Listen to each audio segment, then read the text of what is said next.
太阳电视台非常恭喜你们。今天早上你们在看太阳的电视台，你们在看我们太阳的电视台。You are watching Owia TV. 你们今天早上在看太阳的电视台。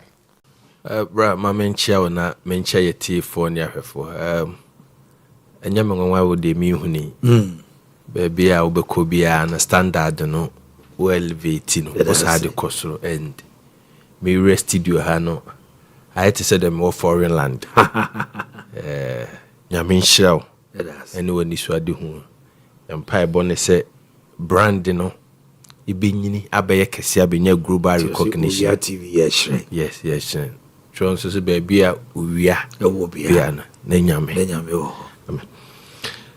Thank you. Thank you. You too. And like I said, I love it here. Owia TV. Yes, right. Yes, right.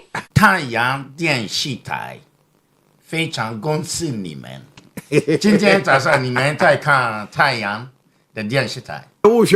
你们在看我们太阳的电视台。You are watching Owia TV.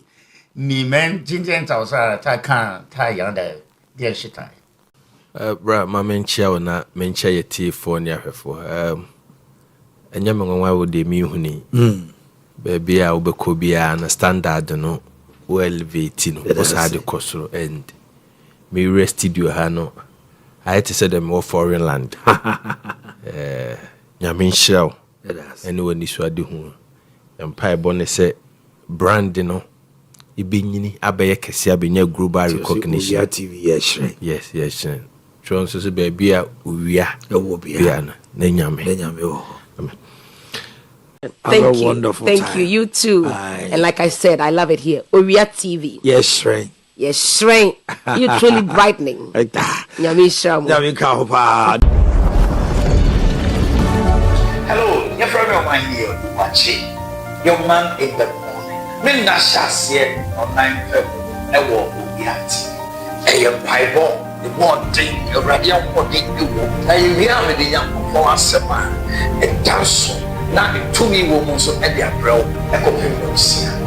A Jordan. Open Fiana. A you move free. I want to say, I'll pay one minimum pound for trust. If you know my gun and some. You free Rasha be the fee. You free about this year. You free Narama Trampunia Suye. If you are my own penny for the 1 hour, can be woman in our change. A war. Yes, and I also the one I didn't share back. Also, so we are my papa can't wait to know who got them Diara and the friend of Kawasa Unity April and Bob Ben on what Chimpemo Epa Ghana. I'm on your 7, I am on your 4 bet Nasi Emma, it's Nasi, you know, my Ghana, you know, nah, it's my I'm also the one did chapa. The theater there, oh, a Friday special, we wind down. The woman, as I'm telling you, the debate lingers on. You cannot miss it, not for all the rise in China. We are at the chair, Monday through Friday. Stay with us. We'll bring you nothing but the best. Owia TV. Yes, right.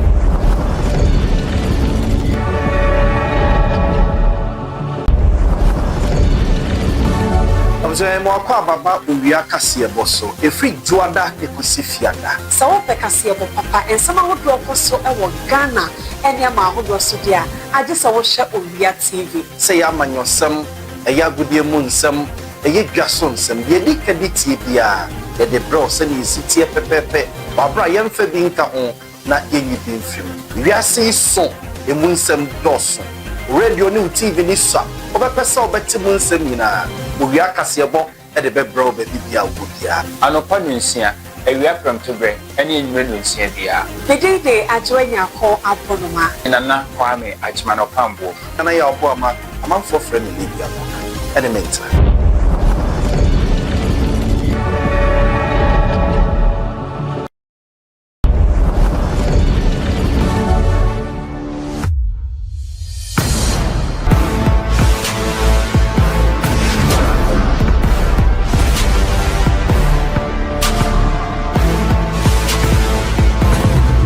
hello mediane bright ewa brighto shayen Owia TV abra yedi Owia sports ede bro ejuada ekopim fiada 7 a.m.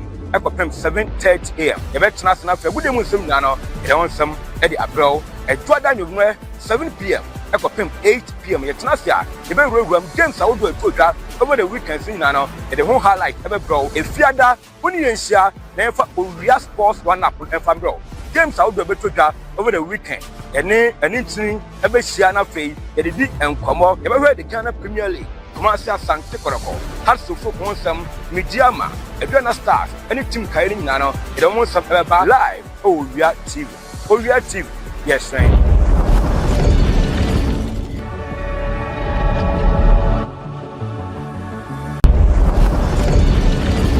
Boamah is joining us as our new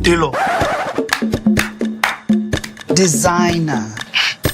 You can't be serious. Which fashion school did you go to? It's all self-taught. You're going to need more than luck to get any further. Tell me the truth. Listen to me, bring it.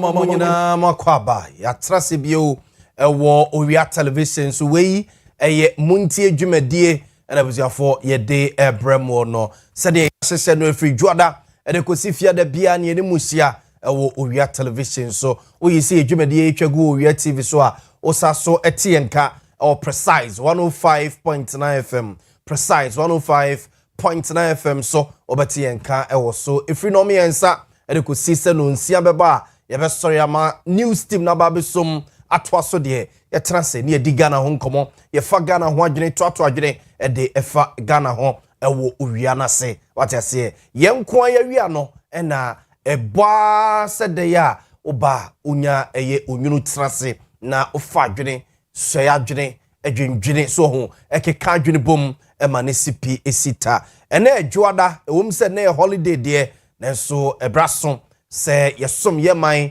abrenyi na mu enunti ena ene ewie susu ye ne mo ehia no enim se holiday abusuafo ehia ye ne ayedi sala no yesusu a yatrase a eja ye ne abusua ne adofo edidi ye ho enkomo no sabre wei ena obenya time so ne ne afadwene ede afagana no enunti ene ne holiday ye ne mo ehia ewo Owia television so na edwoada ye match boso de toso eduno miensa 23rd March. Okay, kadi yemesi ni ya na jesi yura 82 days of the year na yenimse yebepem na yakuye nimidi ade na Yaw Boamah Libya boga manfo sa no mo frame Libya boga so tese and show ye Dominic Wakubuaten Kukua akoso somua ya Grace Simon and team ni nyina and eta mechi baby bia wo bia ameyetimi aba na yaba besomo ye streaming live our social media platform ni nyina so ye streaming live our social media platforms ni nyina so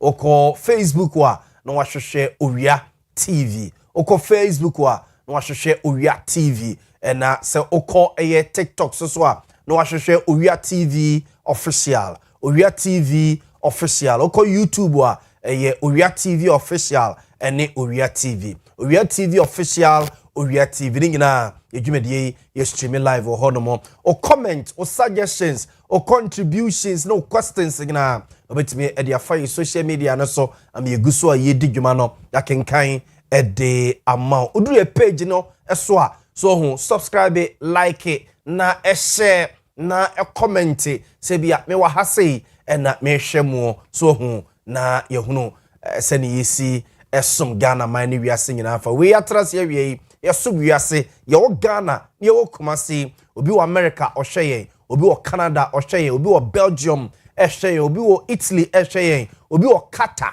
obi wo South Africa omunyina ene yehia awie ni nyina ye my Ghana ho donti ena ye ne mo ehia awie me guesta omo be ka me ho ama ye digdwuma no ene mpedifo a e ka me ho awie ama yedi yedwumedie abusafo enie ye hwe ne mu se Evangelist Richard Kwame Napra Evangelist Richard Kwame Napra part of the NDC communication team, government communication team, Okaho, and Osasu ye a board member, a gold board jewelry limited. Obeka ye na yatenasi na ye dinkomo. George Opoku Amponsa, a part of the NPP communication team.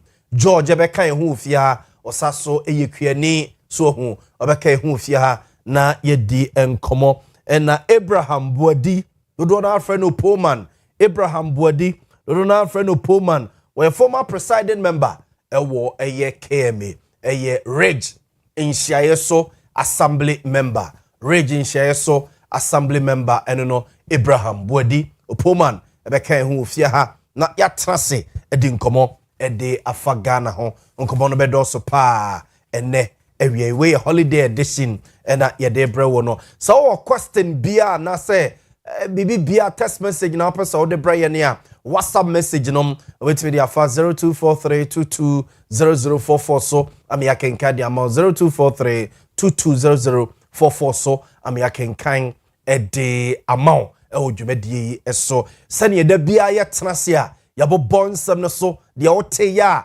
wanti ase ye de ote ye so a obepemu nchiremu ena obu ono mususu a ote ya eye ode enti abaso ba na magya paye obepese obesa so atene bio no ye bobo so nkakran na de wo se ye ne mperimfo di hu nkomo na omo echechie mu yesu so no ye ne omo atoa so akwa homa so akwakodi hu nkomo ama omo achechie mu eye ebi ye ni kan enko ye President John Dramani Mahama dwumadi okodi ye ewo Afron Plains abonten so emra na sa dwumadi kese o matudin ese farming service center awobia no akwan soronko so ewo Afron Plains abonten so mampani chese beboa ama yekua ye ho nsensem atumpon biem so no ebeboa ama yekua fo no enya akade modern akade a omo edebe ye omo kua kane no a na ye de aso ene nsekan ene na ekwafuom no ene wiase enyini ema wokọ wiase amama ya hwayo wono eye bie no a womo afiri sekan mu womo afiri asomu womo afiri saa tete kwa asem no mu emene abefo contemponim de kwa so no mo fa so ayekua no ade na Ghana ye koso atena ye ABC mu enti saa farmer service center ya wa bia no enkoya from plains de no nko wose ye beto aso akọ omai Ghana miamia hudo pia ye yekua se beye na ye benya nuane na biem so aboa ama yesika matoto ye yenti mampani John Dramani Mahama a wode emae nesi afia etwemu a echese nesi afia etwemu a echese eduane bebu ya ekwafo bebre aboka nti fertilizer yakra se afiwei yede bema ekwafo normally ye dema omo at subsidized price ye teso na omotua kakra enso ne si ye nti a ekwafo bebre aboka no Makacha Minister of Agriculture say fertilizer no on farmer ekwafo no free of charge.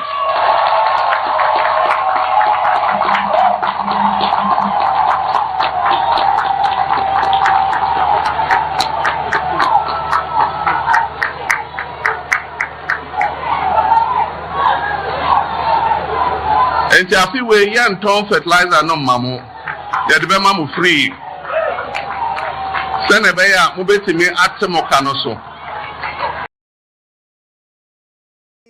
President John Dramani Mahama and yetene nkano we Afron Plains abonten so and all this answer me to dwa emra na empedifo oya mamre ni amane na farmer service center we bia no de di kan kra na oya mamre ene amane bia no a all this answer me to dwa ne nyina yese akuafo no okasai sa so de fa tractors and infidia ekuafo no ensa ebeka no matimi ede aye omo ekua no se we no ebebro tractor sem so ene abafu mfidie bebrebe ena yede eye kua no na nya kua ni bia so ene benya sika se okwakoto tractor akwakoto sam mfidie ni bi enu nti na ban aye san hyehyeye we ya ebenam so ama ekuafo no nya sam mfidie we ede aye omo kua no ne so abanfa so ede ama omamu no nyina yentie mampani John Dramani Mahama.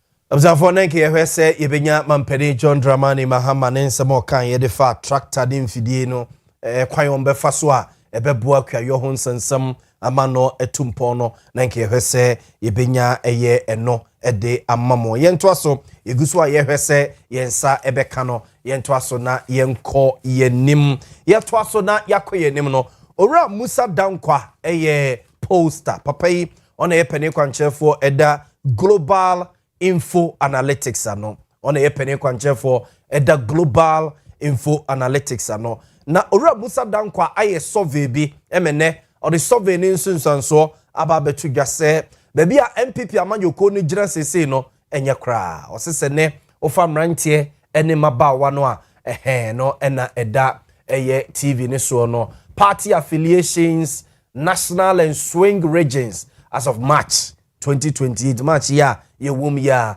nti say baby a ye gira ni MPP ni NDC nti sorry a green color no a na echese national no ena so blue color na eye swing region ye kind swing region a de asie kire gina ene se unse your region bi oho no mo a MPP etimi wini NDC so timi wini ye hyeda eni region ne se region we de omoto abade ma MPP ye se de ya MPP be wini ena enye te se bi a region bi so enim se ye se de ya NDC be wini e oho no no enye ebia ejimama an example of a swing region e Greater Accra so an example of region be Rebecca say a swing a Greater Accra a regional MPP a winnie pain and a NDC so no a winnie pain e be out the call a Bono region so say ya so MPP a winnie pain NDC so no a winnie pain so oka vote wa omo nyina enya ye ne bomu a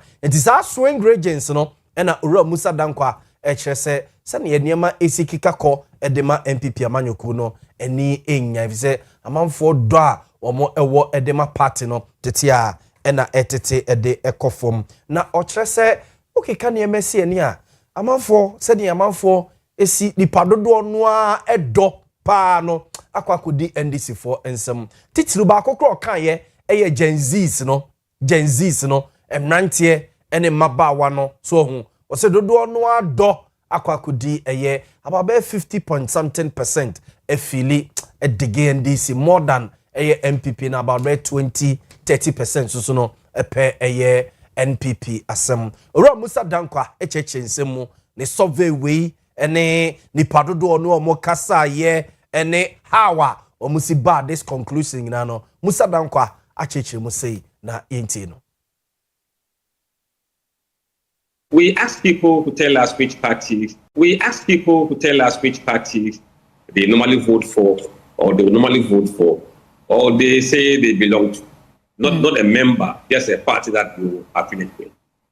I'm each of this country, 83 constituencies from this big sample. People who openly say they are NDC has gone up compared to the last period. In the last period of December, openly in the field, 26% of Ghanaians were telling us that they support MPP. Now that number is down to 25%. Across board, there were losses across MPP, floating voters, and those who don't disclose. And that number went to NDC. Now, if you dig into the regional numbers, that is where the numbers look quite profound. Now, if you do the regional basis, now MPP has shrunk in Ashanti region to 34%, and NDC is 30%. Remember, the margin of error for the poll is 1.4, which means the number may be closer or slightly higher. But it is a warning that I think things might not be going well within the party of MPP. Again, if you look at the Eastern region, another stronghold of MPP, NDC is now majority in the Eastern region by 41% and MPP 29%. Even in the Northeast region, MPP is now, NDC is now dominant. But something must be wrong somewhere. As what exactly, I think they need to do an introspection.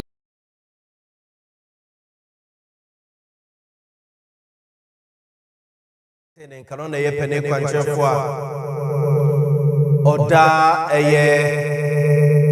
global info analytics and we ask people to tell us which party they normally vote for, or they normally vote for, or they say they belong to.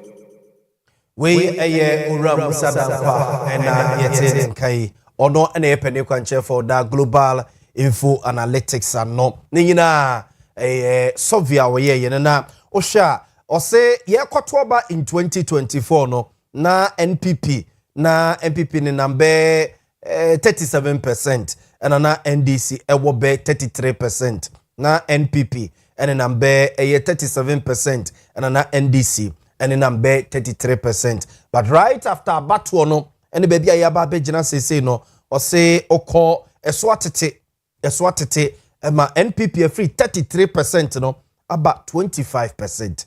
NPP free 33% no about 25% and NDC a movie from 33% no a call a 46%.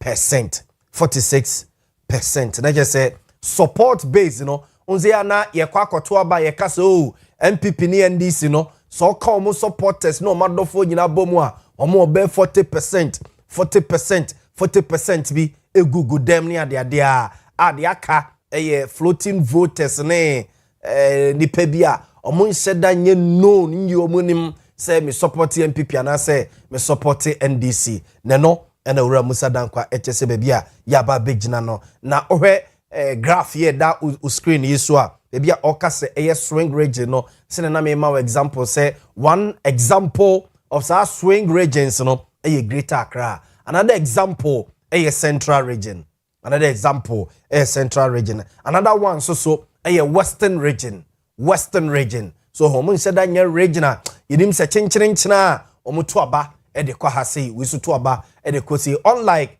Volta region and Ashanti region. Unlike Volta region and Ashanti region, yinim se Volta region yire said they will vote for NDC, and yinim se Ashanti region so yire said they will vote for NPP. If you ho no ma ja appreciation se ba ma voter NPP benya Volta region no ebia etime kosoro kakra so ho na ema NDC so benya wa Ashanti region no eno so akosoro kakra but say owini region no in total there na edin the moment no che say okoswing regions no a eno so no atete kokra NPP and number 22% and NDC wo 58% wo the latest poll or latest survey why no say Gen Z's no yaka Gen Z's no ne mrante boys and girls no and they say omo yada NDC a chain NPP pa wo omayemu sese njabsan for mamema mabeja for akwaba na fe yenko na yenkodi enkomo evangelist evangelist Richard Kwamena Pra part of the government communication team no it was for oka evangelist ebe kan ho awie osaso a board member of Gold Board Jewelry Limited. Evangelist bekan ho awie George Opokwam Ponsa so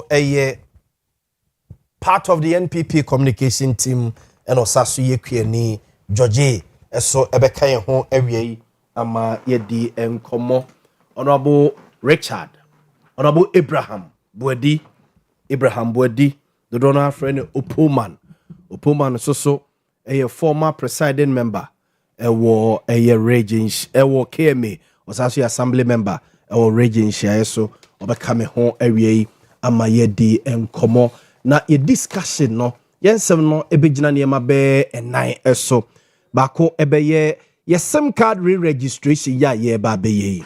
Your SIM card re-registration exercise ye ba be ye. Ye busa say what happened to the previous government registration exercise na a course no. What happened to the previous government registration exercise na a course no. Ye bedin komo ewie. And first Farmer Service Center President John Dramani Mahama ebiye over the weekend, you know. Ye busa say babe boost to agriculture ne de amaye sane ne Burkina Faso fo asende warning de abrayen say ntos ho babe ye den ntos mo makwan ma ne ma te sane ye si enya no enu ntia say nipa bebre kasa di nkomo say we should brace ourselves we bia if we be next week ikono ntos no kra no bo no unya bi mpo dem pese wakwa kodia no say bia ne bo de na say ewo fom nti ebusa say ebeye another planting for food and jobs. I say, Ghana ye hunu die koko si ye bia no. And I say, this is a new direction. You bedin komo ewie. NPP votes, NPP support declines to 25% as NDC gains grounds. The latest tracking global info analytics. One more aye de ababe tuja. You bedin komo de afa and yabeko region share so men can say yabeko share so constituency mom MPP mama tua I know say NDC ye or registration exercise send the MPP for a year but ya te say nipa bi dia bom e won share so constituency ema de yetete no ani enyan ni nyina ye say omufi say nipa bi no mo e the forms bi akwa she tokro mo baabi e na omo register nipa bi de omo ababe gu party nim say be ya unze exercise in a course to see how be fun so normal but it is other to somebody's disadvantage and now say a advantage at the ma ubi so it does say basia MP so and the constituency executives chairman fee say so protected the slot so secretary ne constituency executives no be bring na fee say or say protected baby a yigiranom ene ade a ene ho nkomo ye bedi no awie pa enti mame mabedwafo akwaba na straight away ma hu evangelist atenase mame emana kwaba na yemobonsem so kakra evangelist Christ asomdwe nkan enkan so ne fie boko opanyi se ne nyankopon ye ne da no ene nso nadom no aso mene mabusuan so ye ho ye na won so Erade adom sa odi adom na edware wo sei usika na ba evangelist misiesia ma ba ide na me nkokwa misiesia o me nkokwa misiesia o ye da erade ase misiesia ndokre enti yaba bate me bo akwaba ye hwe ne mu se George Opokwa Mponsa eso ebeba be kan ho ama ye de nkomo isaso so na Abraham Buadi no friend of Pullman or presiding member KMI Sasso assembly member wo eye regency ayeso but say nipa bi kra question over the other side na womo edi womo nkomo no a almost say registration exercise here cause we share so constituency a Pullman e create confusion o hono omo busa say MPP and e your registration Pullman the last time omo check here no na unye MPP ni etu compare dey ewo mo registration exercise ase a Opoman uko create confusion say obi ehye baabi register amanfo Opoman meba fia ha and these questions you better say obenya answers de amayen mame enhyase mene evangelist enhyase enfenfria say evangelist say party no mo to say emu boko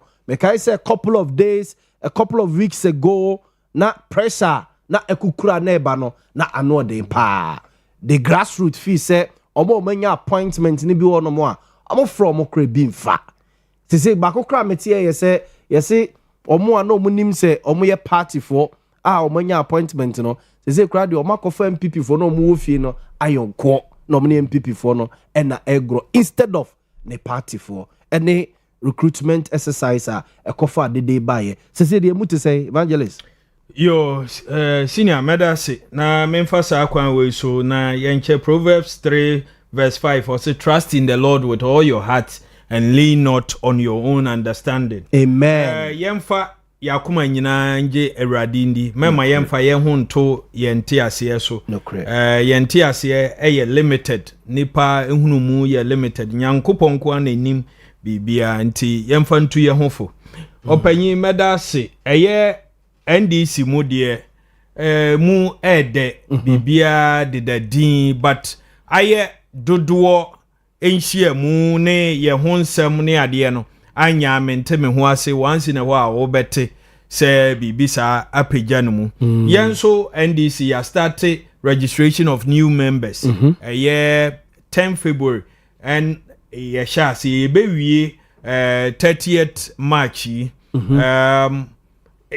hopefully by next week the no more wie. Yes, by next week Sunday enwumre na ye wie bibia ekoso and I can say it is a fact say ene open political party aya konopa usain NDC ho a unya party bia oni musa dankwa ya adwene absolutely and say ye menko na betna ha be kan ya ko be ka say me ye NDC ni nti na meka say ye nya musa dankwa nso edi abeto edwa na ye bibia or scientifically proven no metumi aka me namo a mayi manim abrande me ho NDC nenti obi a ope NDC card bia o me contact bia na ofre omo ebe send WhatsApp ne ade na ye connect omo across the country near was okosi no so constituency auto abane ade so it is well and good your numbers no okay me production team say microphone go your numbers no esura na ekọ by the day mo ye mo de ne say ase emu aye dina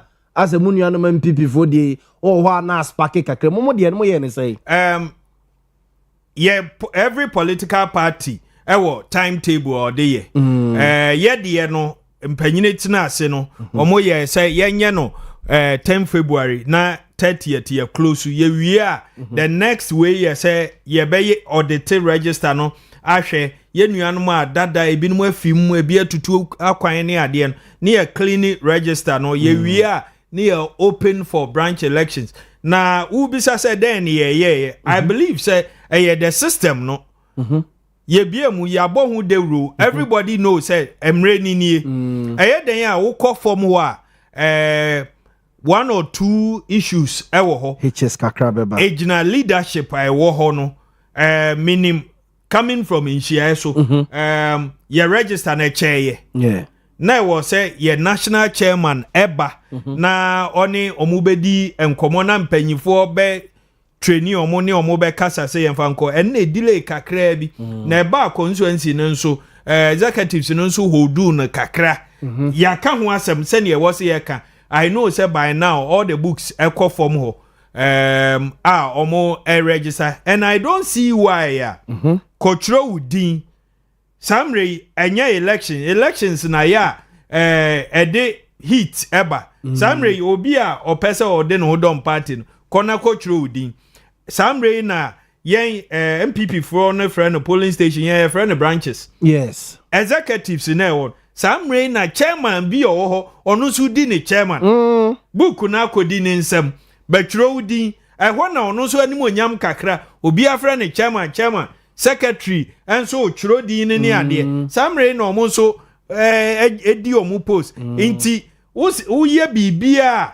ebe sabotage the processor wo ha party no ewo form ho enti nyese yen bibia nko so ana na ye the way aye kan yasem okay yen enye bobi asum ti obi ne saade no eye anokasa fabuku ne bra menteme ho ase ne sa na o ma nyina eye kasa and there's always the leadership ebebam say bro so at the branch and polling station you fall on the constituency executive ebro mo so they go to the region now region I intervene and then the regional chairman led by the regional executive led by the regional chairman Augustus Andrews and so wo team or moko round inti baby ansem esisi wo no it is either so mbeba ho na omo tonsa afra mu nyina na mo de book no aba na ensem montem ho ase no mo settle for us in the NDC omo a ye twere omo din Samri, they qualify to elect the branch executives. Inti baby a obete se menteme ho ase bi wo no na obehwe no constituency executive bi susu se sa area mu ha no e bi a pe omo eba no any executive so ombe yi omo no ombe to ati omo. Inti that is where I say mafia na yi it is common but in Tempa no ma the region and asotia they come and then they sort it out. Inti mi hunu die nti a menuanom MPP for no kra no. I said I saw the video. I hear me say me won shia so. Yes, there's one kokofu and no have any opoma. And opoma so ni nua wanege. Yes.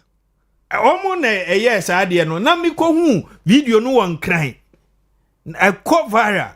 Inti andra me shia kokofu. And I'm say na dia na mu ye even though mo party ni nya akono and for me person this year akono wo inhia so but ye anuanom yes Opo is like my brother video no bi na was TV so Opo me ni nyina ye mofra brem ye tena se ye konko ka me ye engineer and na Opo so de na dwen kiraba so we are family. There is a so we former NDC parliamentary candidate Krawo. Yes. In CISO. So me come dia my branch secretary, as a polling station secretary. My ward chairman, MPP for friend electoral area. My co-opted constituency executive. That is appointed constituency executive. My vice chairman of NDC in CISO. And my parliamentary candidate 2020. The NDC when share so. It's a constituency near constituency. Unimu pa. Bibi ani wa ube to me di SCM. Eti usia kokofuna usia unia opoma no. Edi asem no wakari. So unianom no wamo. Yes. Enti. Di asem na wakati. For me, I told them say, in as much as se muna mu bomu humba na mu party ne nya akono. It shouldn't be physical. Yeah. Me to me aka say ndra mi shia kokofu no. I saw marks e won kon, which means say yetiti no it is not proper. Yes. NDC MPP ye nuanom. It's true. Kokofu ye menua panyini we all ahojo matena o AO2 kokofu mo nso wo the other side lovers in opoma mo nso ye wo AO9 for AO2 AO9 edan efie ba mienu pe na hye ye ntem enti we are family. I don't see why I was omo caught to that extent.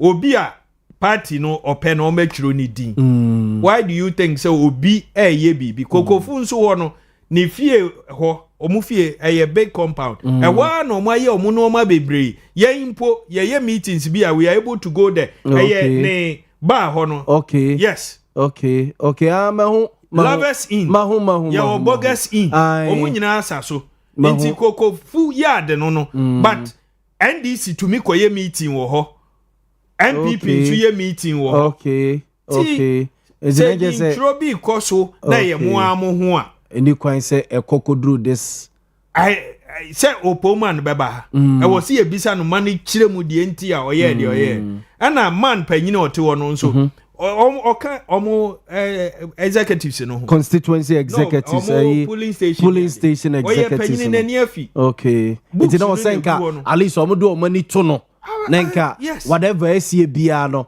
enkomutimi ehwema no there's always that factions no e wo ho kokofu wo ba bia wo kokofu no wo he is it na stekamo de enyandru ho but omu susu se e sha se free aha eye omu na delegates ne sa de no beba sa omu eba for me in the NDC omu aye tro omu di no they don't qualify now to be executives but they qualify to elect polling station executives yeah friend branch executives enti se me to minya men crofo more ebeguma certainly the obeba be ye bi a secretary and chairman no se me the obi kwa me nipa no be wi ni that is where I maintain me ho ase no eba mu from then and na omo nso ebeba be ye executives no na ebe to constituency aba no that is NDC structure aba be yi constituency executives no enti se me mpe chairman na wo nhia so ene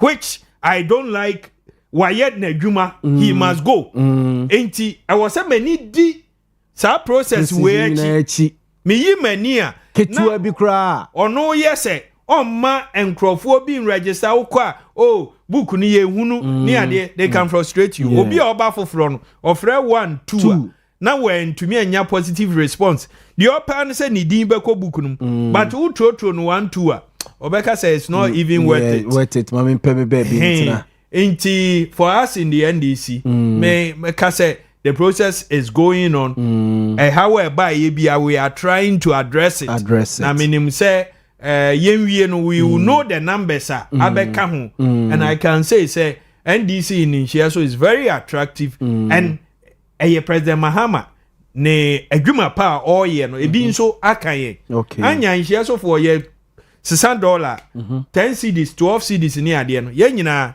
Inshia so ye were the elite aspect no omo aye aban adwuma ni multinationals ni ade dollar na ba form no ebinum wo ho a omu susu se aka ebinum yetua omu ka in dollars yes they will wish say nka dollar no kra o se nka 20 cedis to $1 no manya omu sika na baby but these same people they are learned they are schooled say dollar no to cedi na ye bebre a sanso na inflation kosoro normal bo kosoro ene aba form de aka omu but omu to fuel omo to no ma bi at a cheaper rate cement ni ade inti ekohyemu wo ho a ene ye wo ye side no so ye into trade ene wo hwe ahojo any most part and that ahojo doesn't sleep 24 hours eni je ni nyina ba hye nhie so nokre wo fa da kodwom ahojo runabout eni je ni nya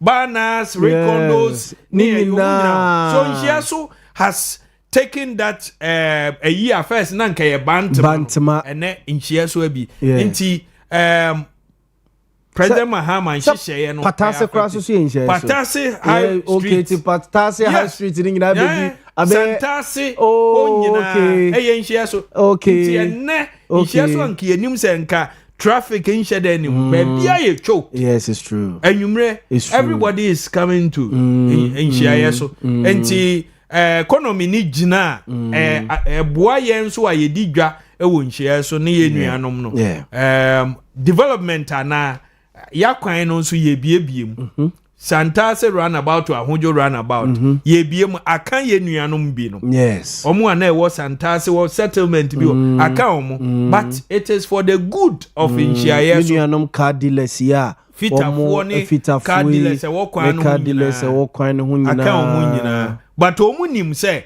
Inshia so e deserve yenso ye share of the developmental project and now uko ye new site na dabai new site for ye gu kwan no so ye gu so na no me hu say mayor abaho regional minister to monitor contractor na o ye adwuma wo dabai new site rules no and Inshia so ne host to even RCC ente Bibia was a mpuntu no ekan president ba kuma se na mo ba odan Inshia so enti sani ankran for the Isle Gonia de edwa so ye de ye Inshia so wow and ekrowura akran so ne project bebre enti Inshia so de I mean eda omampanyine akoma so sani asantemanda akoma so enti mesere mi nuanom MPP for we nye embabo enka medie meka se I confirm say kro ko anka mfa me ho me chiniye nko sono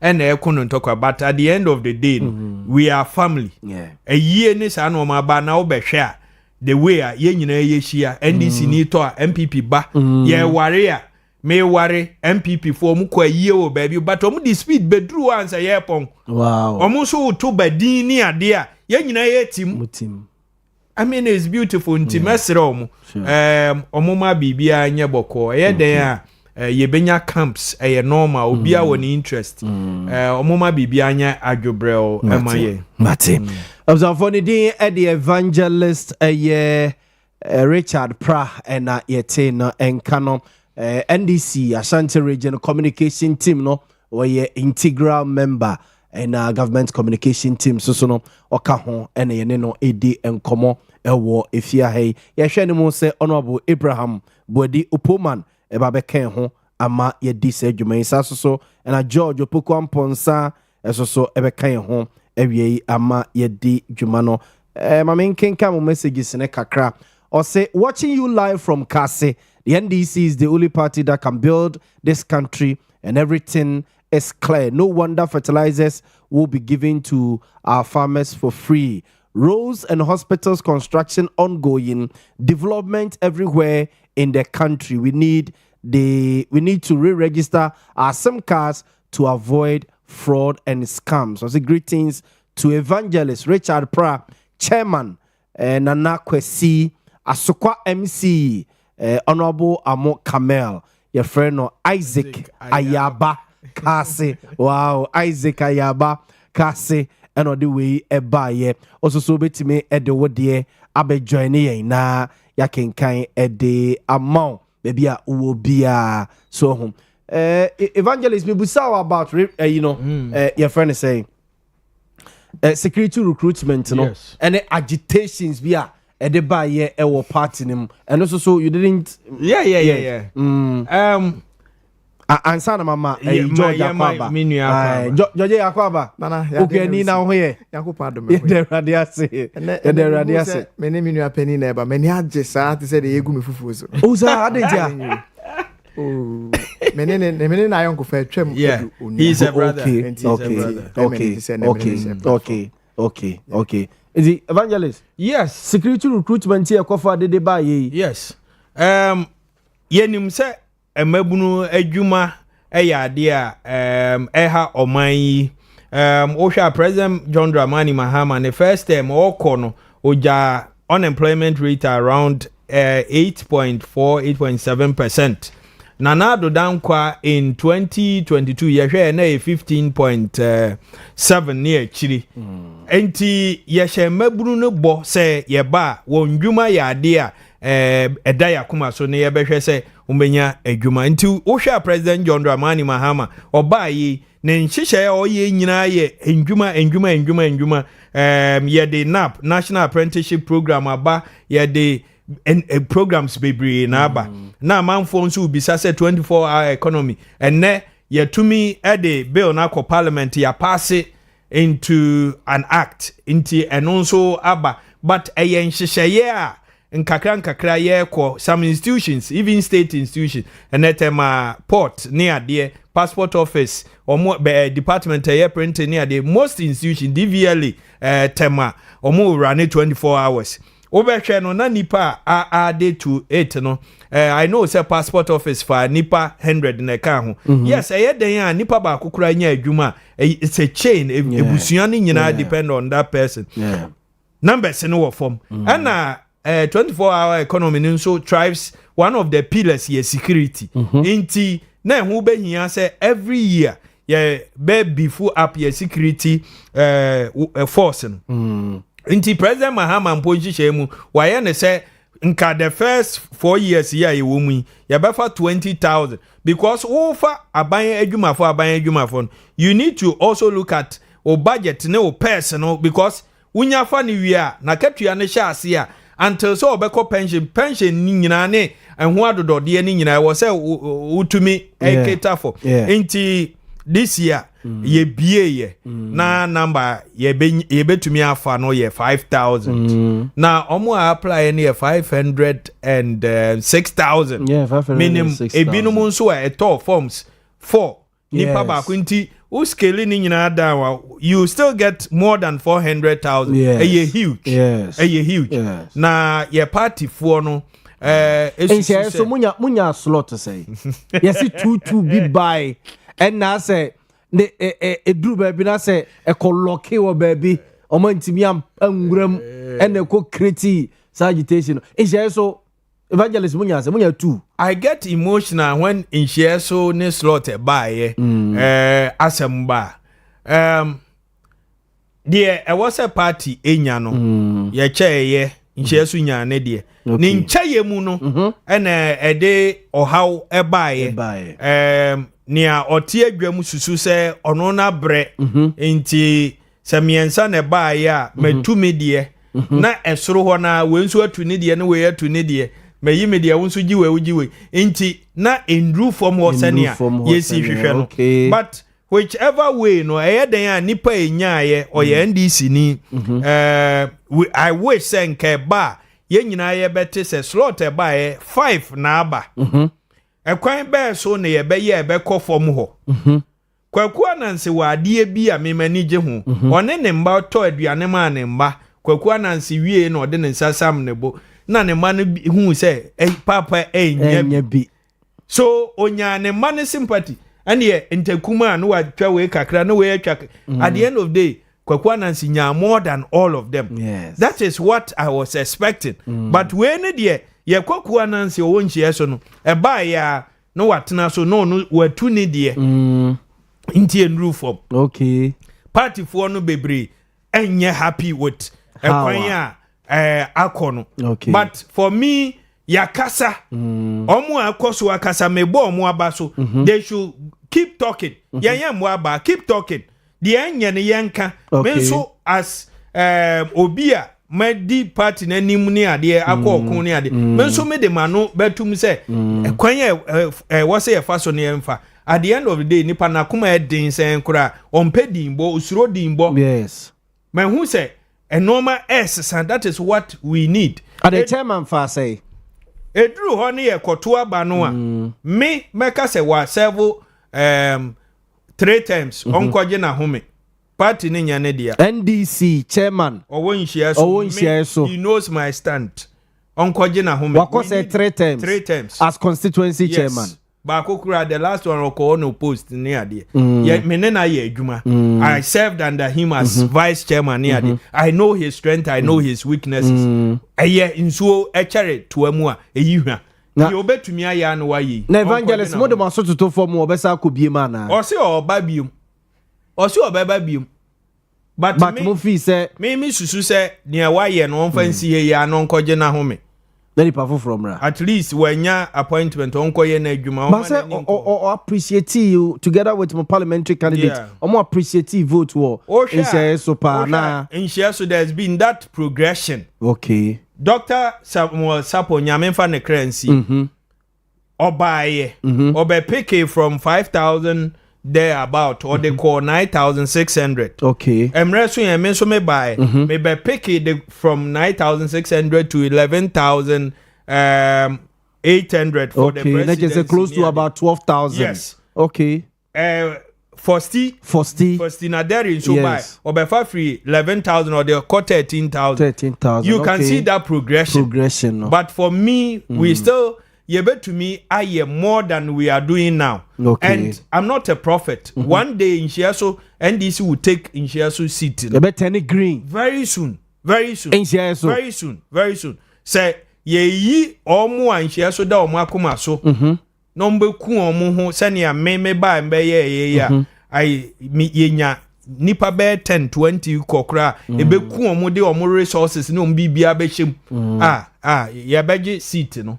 Every MPP in some so are you ready for us? Okay. Yes. Inti to me. But say mo chairman na ye KJTia. Yes. Managing director, yes. Chairman Afayam. Yes. Ernest Afayam. Yes. Oh, okay. Yes. Iti mo fi say wako 3 times onko jina home. Yeah. That is what I think. Okay. And ehun adwuma nso. Enya ano keke ehun adwuma say benya new person. There's an engineer who is coming. Yes, engineer who is coming to lead the party. I want to say, what's engineering na sia? Science, any data. Evangelist, what could the engineer company? I'm backing engineer Kan Kwame Boamah. Patasi this year. True and true. Okay. Yes. And na hu fama ne na adwuma ode abre constituency no. But say bia Afayam so nye na adwuma nwie ana. Oh, adwuma no so eye dodo na kire de ondi animu abre bia. Yes. Na what I can say ni say dodo ne say waye bi yedanase biom. This year, engineer can Kwame Boamah, but because in share so the dynamics, you know, you need an engineer obeba beye or T science ne who see Diana the fapim ne nhyehyeye kire edan na ho odin wo to aso ane every level ne de enti I'm all out for engineer can Kwame Boamah. Yes, I'm all out for him. Okay. And enye manokeke platform yi kura so maboni din. Yeah for mun so adwuma no. Yeah da the current chairman yeah danase. Bia mpempenso odi nhye so abedru. Baby edru no ye beto aso. Senia me ba 2020 no ono no di animu say wo so obi beto ade me ye no so. Sa na me nso mi susu say obi meto ade ono so ye. Matias reje say afayam na etu womboa. Ye kwa abato one support me. Yes, okay. That no, I support Faustina Dairy. At a point, no person oba. Be ye PC say chairman at the same time. Constitution no support. Okay. And obeshe Fausti Echi. Okay, no they Fausti buy. Say any project. Inti ono so ni defeat eba no. Me Evangelist Richard Pram, my fan say me project. Yes. Over two afayam. Okoda da. He's gone. Over two afayam. He's gone. I won't share so. He knows it. As NDC constituency chairman. He's gone. Why Ejumano? Inti Ejumano. He's gone. Oh, he's gone. Chairman afayam. He knows it. And then we're very resourceful. On the managing director of KJTR. Omo dimbi omo de friend Kumasi City Market. Kumasi City Market Limited. Yes. Okay. Kumasi City Market Limited. Yes. Wow. Yes. And we're very resourceful. Our resource and all the beba. Yansu ya what the resources. Engineer so very resourceful. Yansu ya dia kakra na ya de better nechi. Na ya ji even more inti. We Inshiasu deserves better. All the resources must go in there. Everybody must come. Sure. Biambra. Martin did the evangelist Richard Kwamena Pra and Yetene Nkano were part of the NDC communication team, government communication team. So no Okaho, Mame and Sasuma George Akwaba Bio. George Akwaba na yes starting command the free more MPP for so. So what did the share so? Uchro Dina, the Aquaco Dorona day. George Ade na mama na wase mama ncha atifo 80 precise ene Owia ehwe Owia yes na me ncha minua me friend bra kwamena okay atoko amena in fact oye nua prekope ewum se akodi wrong side wakodi wrong side but then omo wa ban munti eja me fa ne sa but omo abo no se na ye betena fie bro nyanko anan se ye di ba akodada ba akoso na atwe ne ti be ti enu free one za ka bro nyami iti mo be di bro nyami no ofie na aka mienu na dia na kire se omo mienu na aka no be dane dia amamo se no ti ni abetena studio high ni okay nti me be kire ejo no no tu afaya no so betu no ten mami se dey so yes I know say okay mami nti we ban sha so komo no so e de o se na me di MVP mu komo wi ametima kodin sha anka dan di oh ya to so no ono odi MVP mu komo ada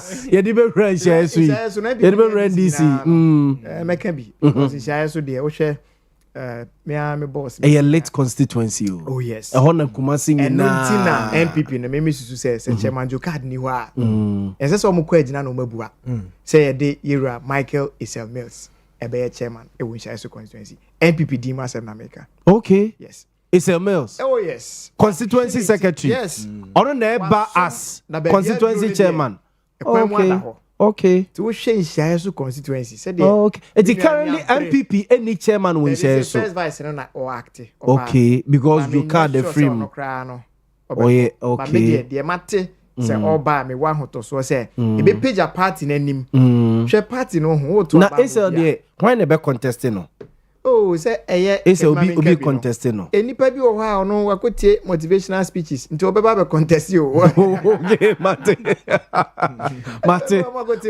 oba be chere ne bobre but ye mu bi die ye be free job ya betena nhia so na ya make sure say constituency no ye dey say obi a uhuna obey a reflection of nhia so sa elite constituency na ka okay your leader bia should be a reflection of the followers. Yes, true. Enti entimi ma party to say NPP e wo nhia so constituency e kodi ba bia keke nti ye nyina ye wo interest wo nti Michael is a Mills ye beba na kwan bia so abeta na chi say obetima ye dwam training am nti na akofa ma boy nyina abai oh sa ma bo ne de no na no me kan kuto obi di esi abrosan asem che okay me boss that so no it's a lawyer farm my o bi anka de it's a lawyer farm my senya asase a waje a ise waje bi ka ho ho na eno so ese onua no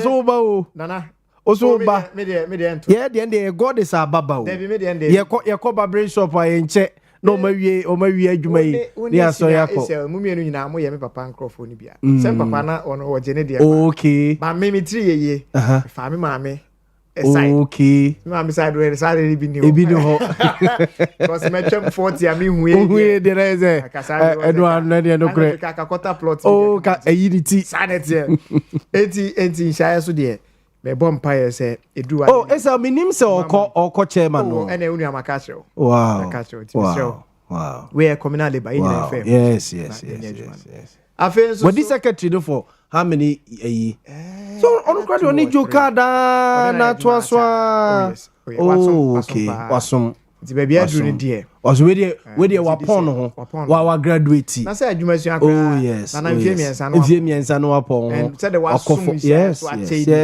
bigi di say ebre na ni say pija no na yes o de nyam kese pa be oh yeah na utie nkomo ya evangelist edia eze chema fire the neighbor ku sikejeti ana ba ku yes he's a gonna and some person pija de si sha so no e ba be sikejeti ana te say wa bona on tra kejeti awa nti we ne de akwen confirm me nu ntokwa nti krokro mi nko kan bi but menya na e beto aba ne be wi na asudwa aba NDC de o mo sha ase so o mo kika ne say ya ra nya grow no oboa ho papa bi o ne wo fa ase di agro na agro no kra na nya eyibia ti ase papa ne ya no apre ne wo fa ase afno kakra ne wo fa ase so apre ne wo fa kakra afi nipa ba ho a o mani ba bantie hu no wa henha na o de twede abone wo fa ni hu afi ne wo fa ni na eprusu ti ne wo fa na no hu za adwumbone aba ne wo fa ase ne wo fa ase ni tiri ana o yire no de ni t-shirt na moto no wo si na pampam twede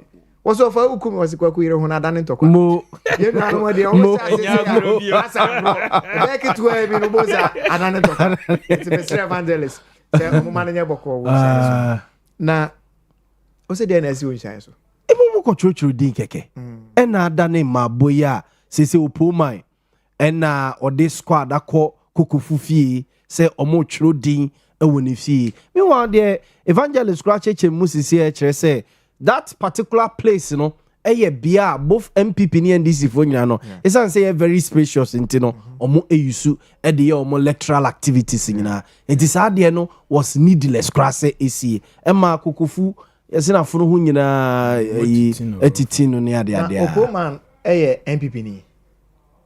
Anope ye busa Kukufu.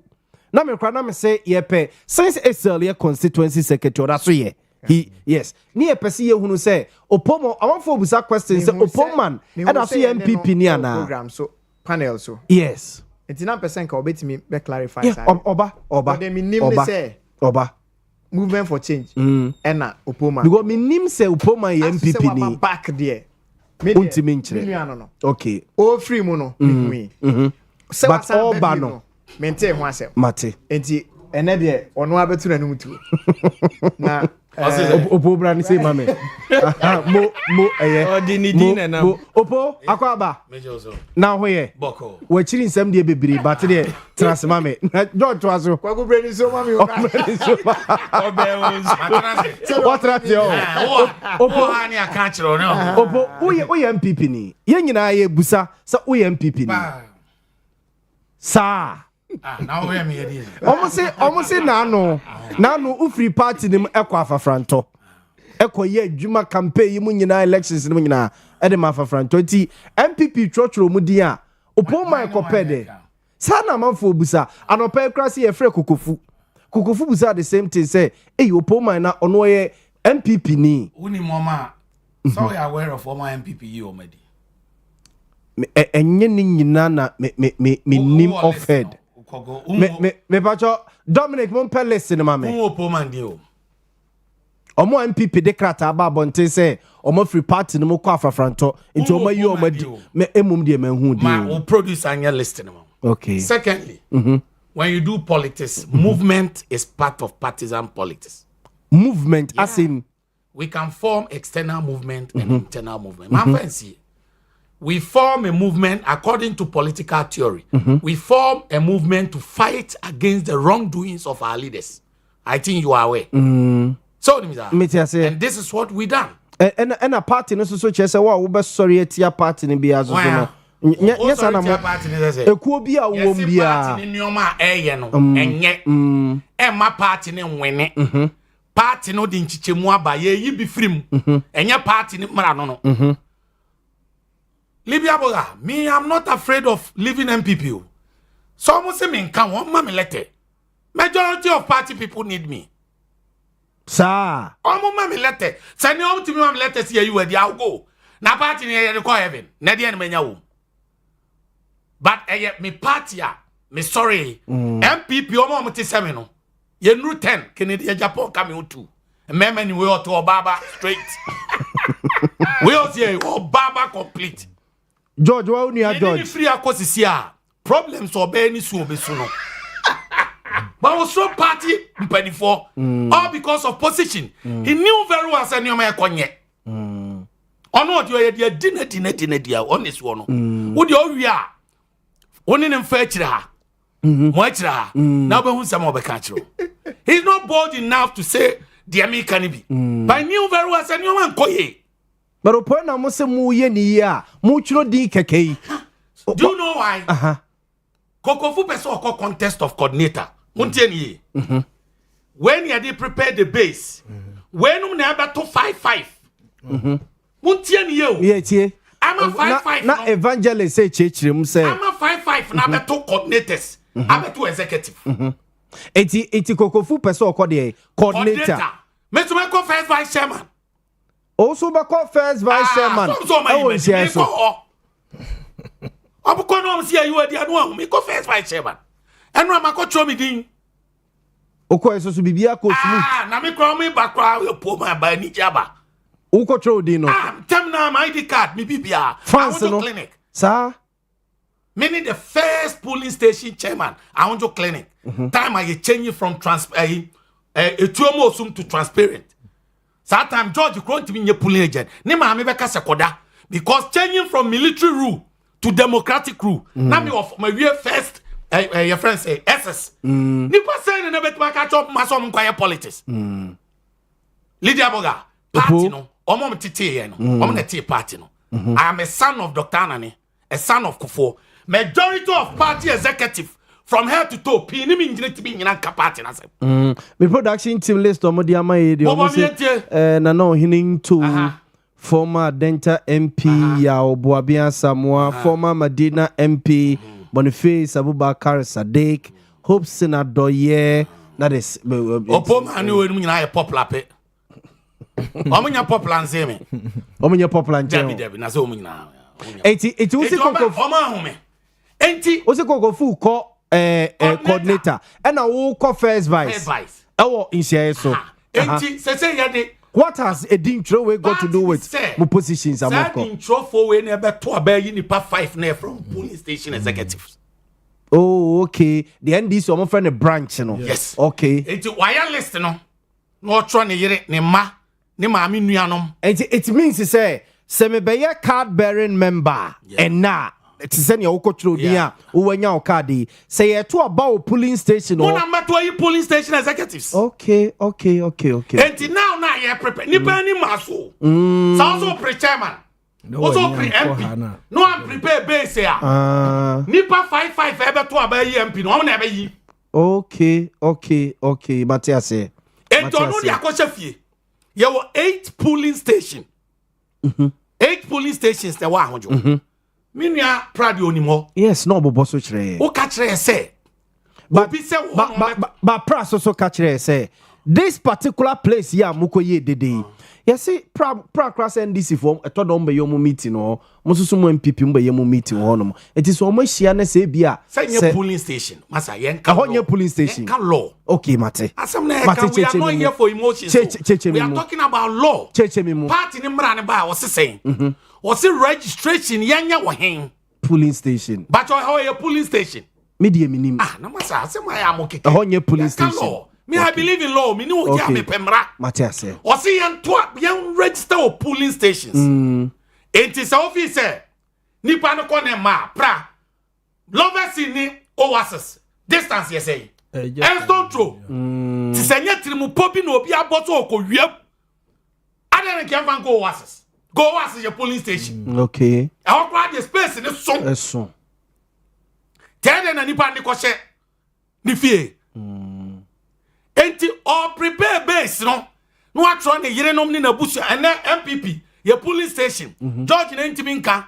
Wo kwa utimi nya obi maame ne ba ne yire ni nipa 5 ni nyina ebusia baako. Ebe da possible.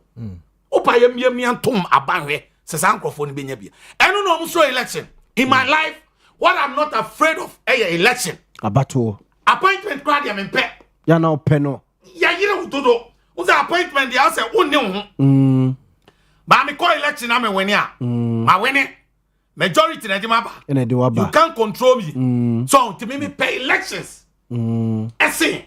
Appointment. Well, appointment the judge is way. MPP ebeba seke obenya be temi nya bi. Minimi problem anunti ya mame. E na say wo ya na de George ababe remu. Me na kwa adwuma me na ya. My mother say me twan ma me ni apenya kase. Metete me ho. Mate. Ono me ni tuwe. Mate. Me see a free how de me kwa akose chiro asu egu me so. Asu. Masa ade ankrofo yi. Eyi. And some more ye no sugumi so. Nintokwa bebrebe na mkoma no. Cause obie na no kuse pe. Onya position no. Me so position me hu se enye den a omo mame. Ejo so no. I mean fa okra. Ba so po unua ne kokufu. Eti se bibi ni a. Se na pra echeche mo se enra osia o. E no sa so sia kokufu. Osia kokufu na kokufu afono ho nyina etiti. Na ye se mo ko ono na. Sa de ni se obi antache no. Mo amfam sa no me hewunim. Assembly by a fair youth organizer of the constituency. E kachire no. Also ye won adwuma. Me fair the organizer. Ye fair the your friend say the constituency executive and ne on the constituency so SL. SL Mills. Yes, assembly copy wa me send am no abo. E copy wa nua ketwa Sejon morning show. Okay. Assembly say free one do sa o. Okay. It's a mo sada. I have the audio. Me no ya dia me evidence because me no me ni police car. Me ni machoman ska. And me ni military ska. Ti de bia me de mra any dance die nenam. It's a must say. Enya no credit say bibi say ekoso ahojo. Anan share so. Na obia ti polling stations e register. It me boa. Na sa me say e no kra. Me fa evidence nya dey. Emra. So I went to the house, to John Kokofu's house, to get my evidence. Anything you started here, say attacker, me de na koi. Tell na more record. Me record. And to no see how record no see MPM free ni fie na so hwe. Wo the polling station aba ha ye to aba me pie. Me be registration ni bi. Na manya evidence say mo register wo fie. Na ye try no. Hwe how many books? 8 police the pra. Wo aba yeto MPP 42 say nipa na nto aba no it obi ti say at CMB Daban road omra morning star meto aba kro wanya dey wama now so mfi omra lavesi mayor registration obeba mo bi enka no kre no meto aba kro morning star ne a friend is saying morning star police station ne depot on be say hane traffic. Okay, traffic light here way. Okay. But if you obey a traffic light anymore. Any kumase more. Oh, there. Now one will be baba register. Mummy and cannot crunch in ya. Na kokofu ebane say no nya this document.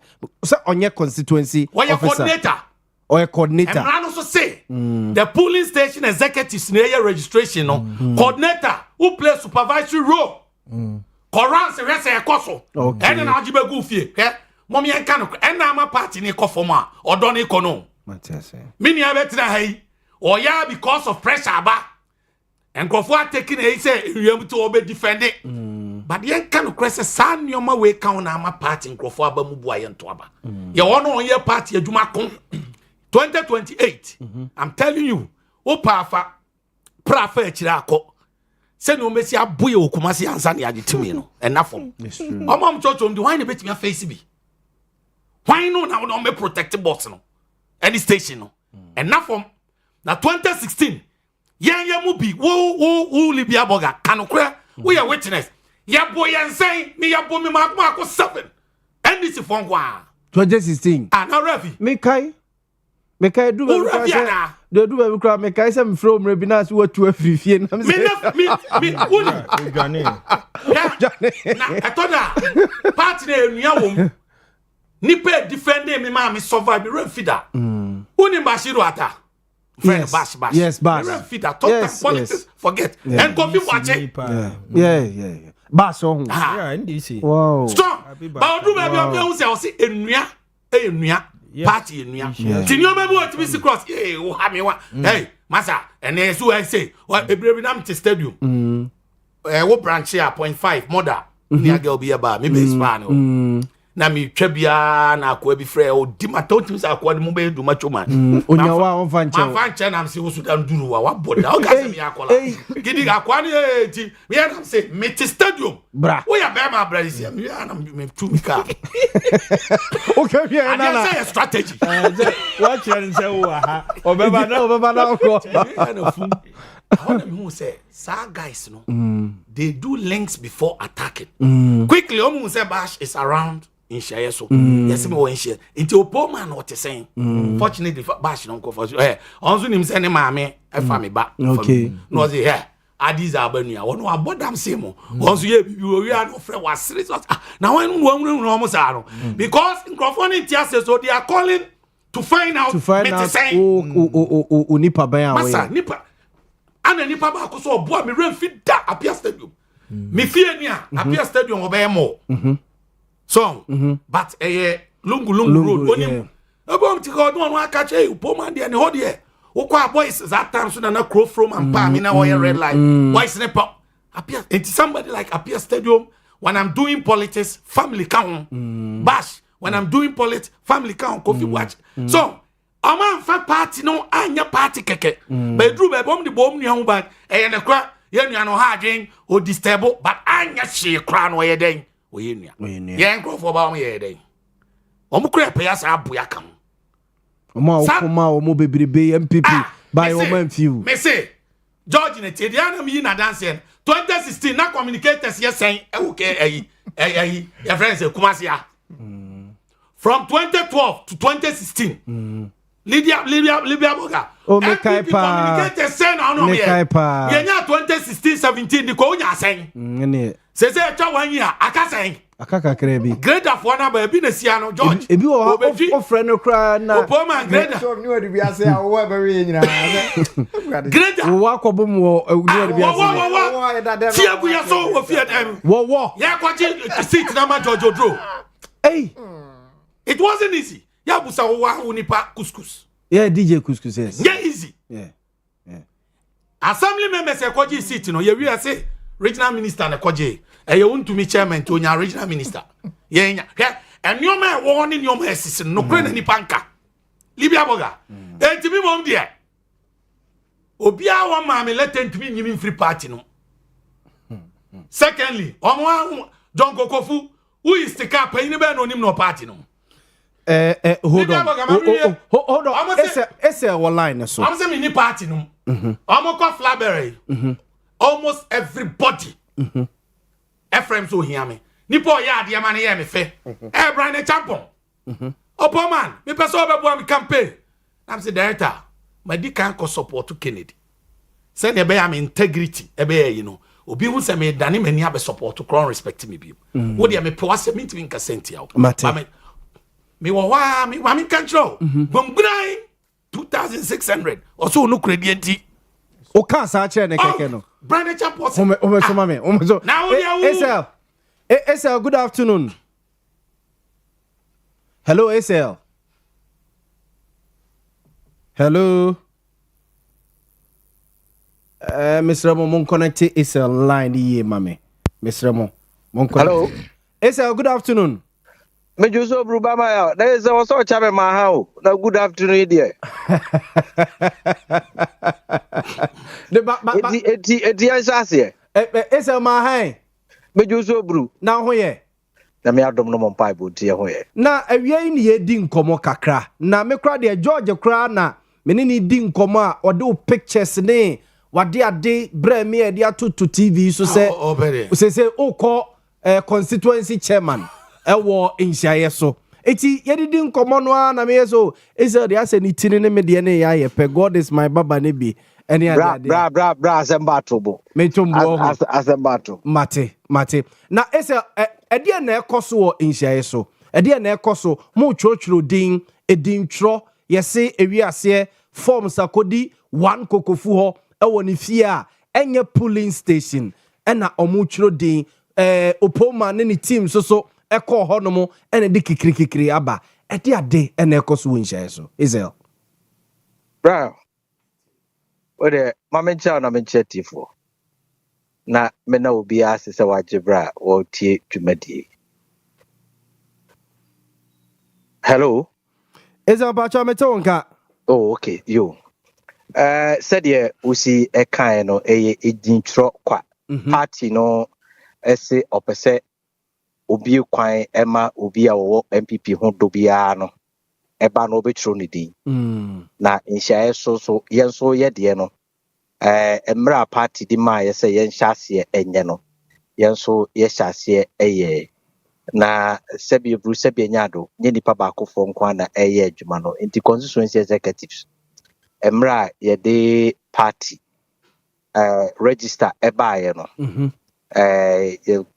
constituency no eso inti executives ye co meeting ye chemu miensa zone 1 zone 2 zone 3 zone 1 no eye me ena medi enim ena me wo fa kwa mosu donko ena ye financial secretary Mase Wabana hene ena executive from zone 1 so ebo ejudo sa na zone 2 baby a kokofu ono so me elections and research officer Jimmy Boachi ansa one ye deputy women organizer any ye deputy organizer in Skojo Edu say ena deputy youth organizer ena Nasara coordinator almost hona omotie ena zone 3 no Alexander Kojobu aten oye organizer ena me so assistant secretary Dorothy ena ye dey communication with Rolf so just see eka ho ena executive obo nyina eti zone 2 honom no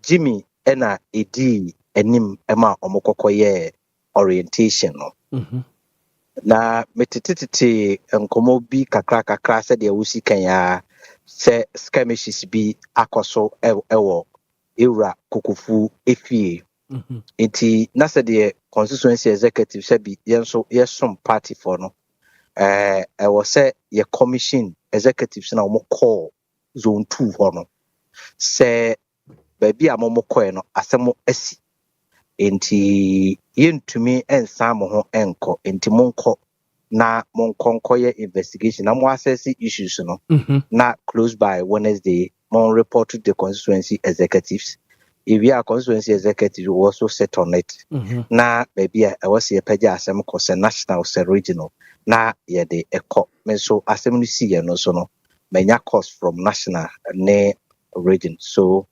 process we na ye de FM and me can't say in share so there were 21 electoral areas. Our wish in say and this exercise will go on smoothly, but out of 21 electoral areas, one electoral area na issue ewo.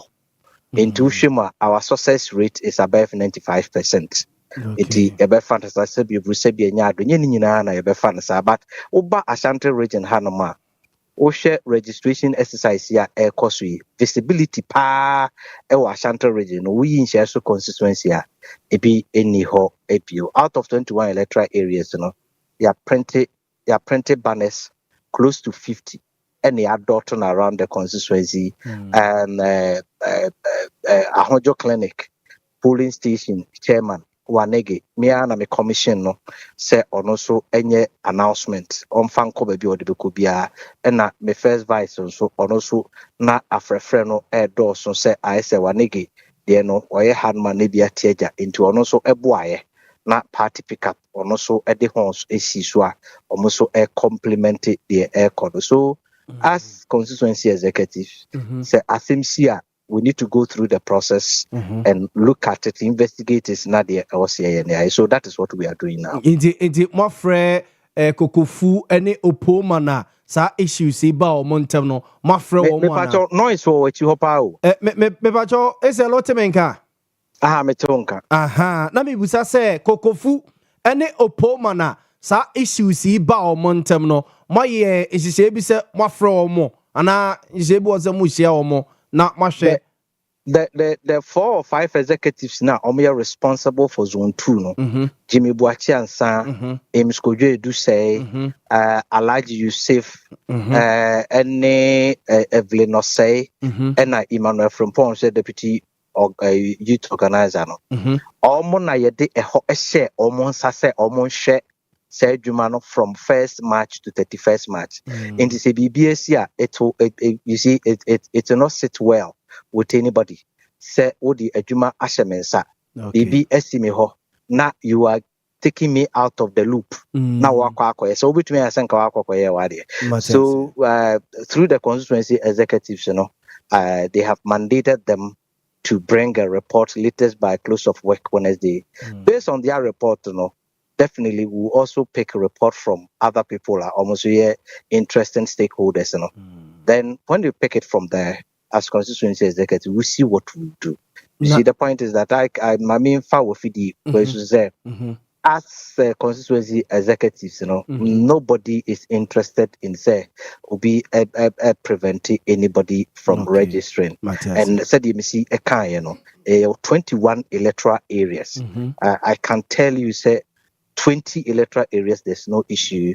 But that's not to say, even if one polling station, I was say, however, I was say, I dare not ne council, and Emra council. Mate, Isel, na opoma ne kabibi se Emra semi shasi oboma mane na imwaye na nsheda ma papa bi no ene kofa sa kikri enyina edeba o se Emra no wudi nkomo anase obo amane no se nka muso mu se ya kebia enka nkwa nkodu ba bia eduru ya enega na nyina yedi nhye so nkomo a ye registration amoye.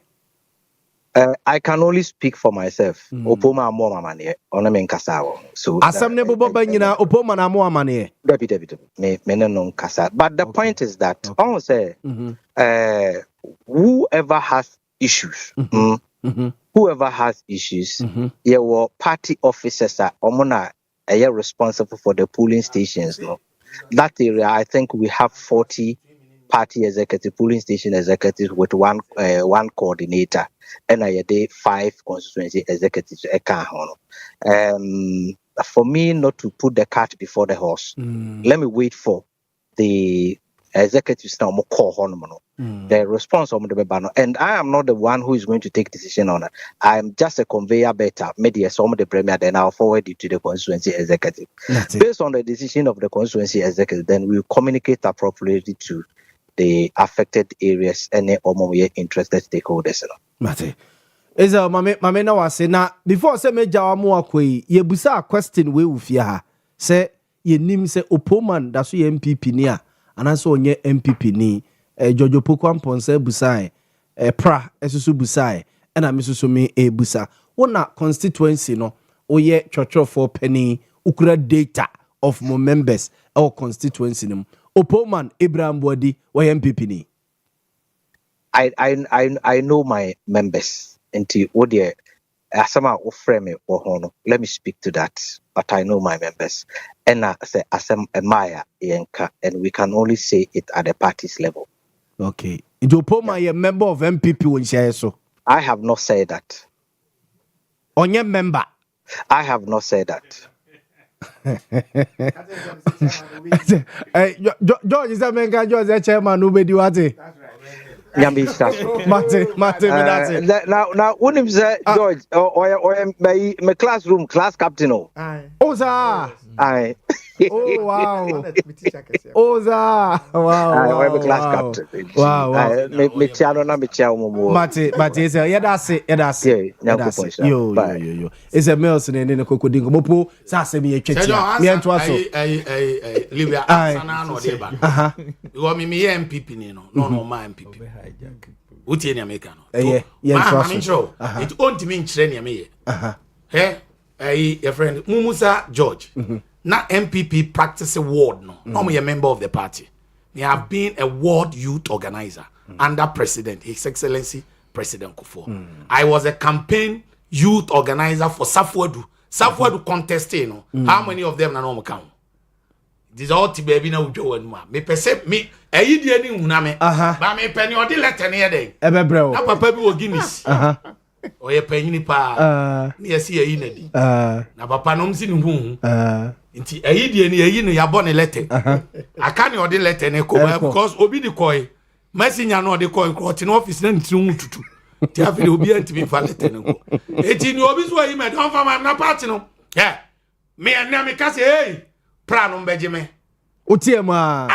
My Buzomo. The need your poor man. The best fortune me say me go. The best fortune. Yes, for I'm a party MPP member. This also in Premier. UP. They gave me regional secretary of Ashanti region. Ask Alan Chemante, me say me Peminko. I joined the movement. I'm not interested of joining a party. Okay. Et you make attempt no. Mate.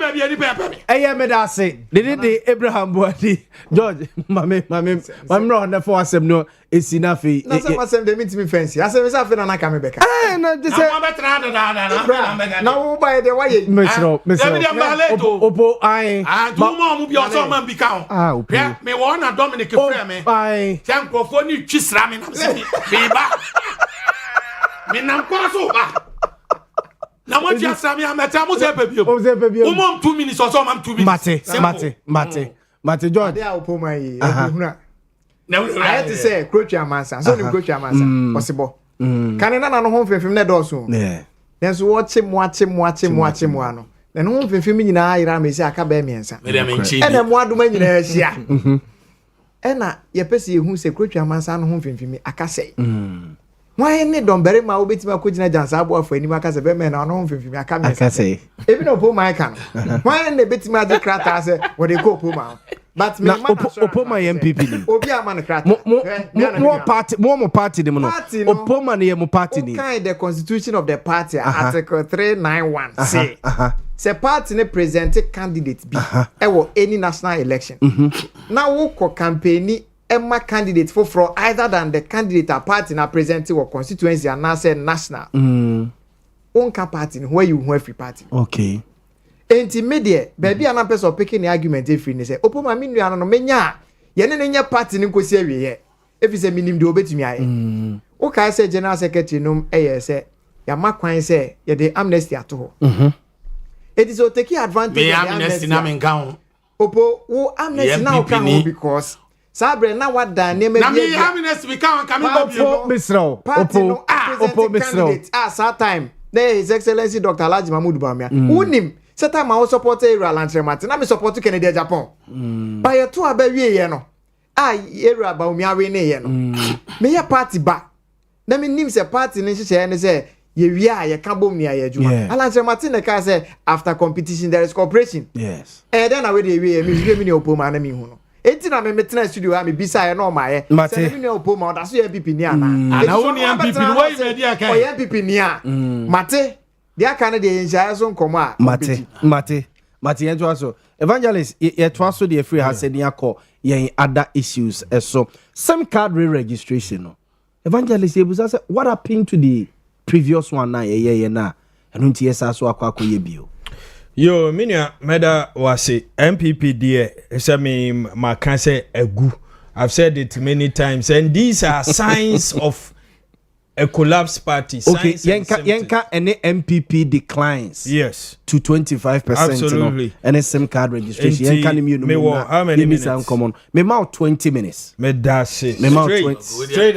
2020. 2020. You are very generous.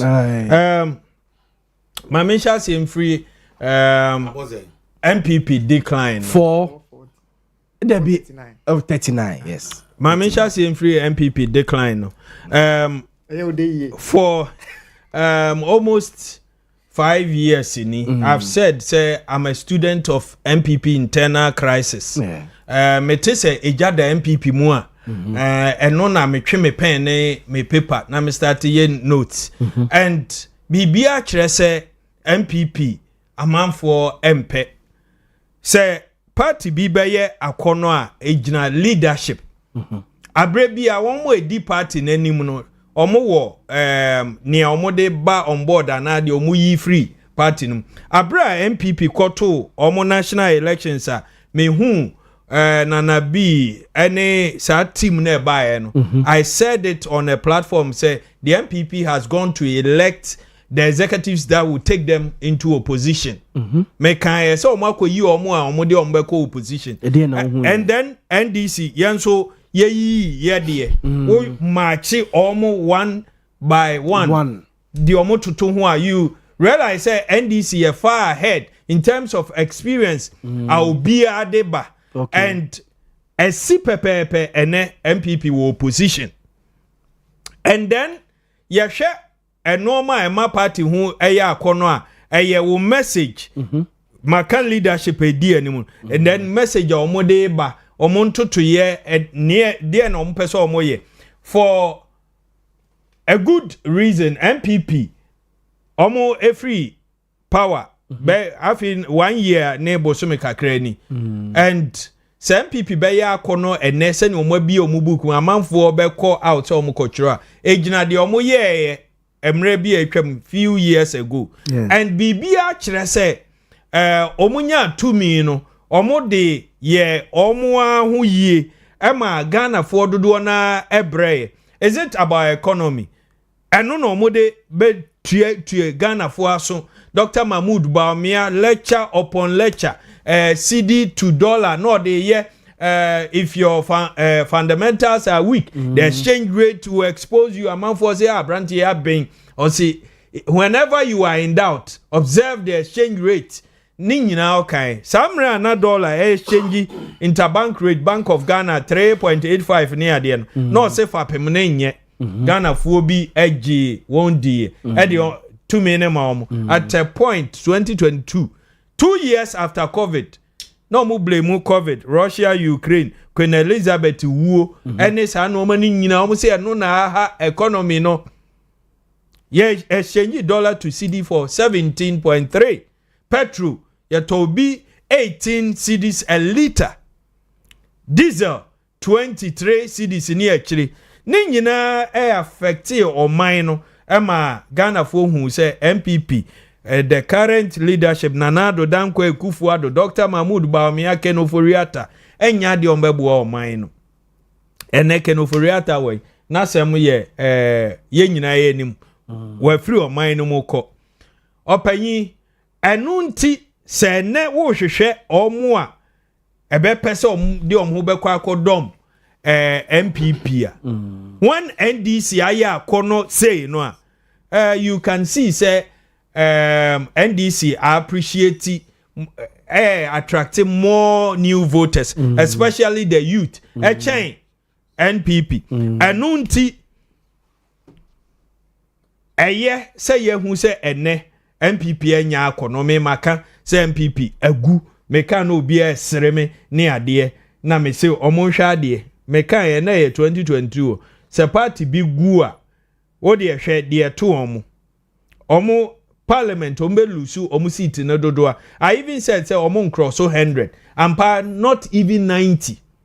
I said say national elections no omo nya more than 40% and they could not get more than 40%. Almost 38 almost 41. Whatever be the case, they are still around 40 now.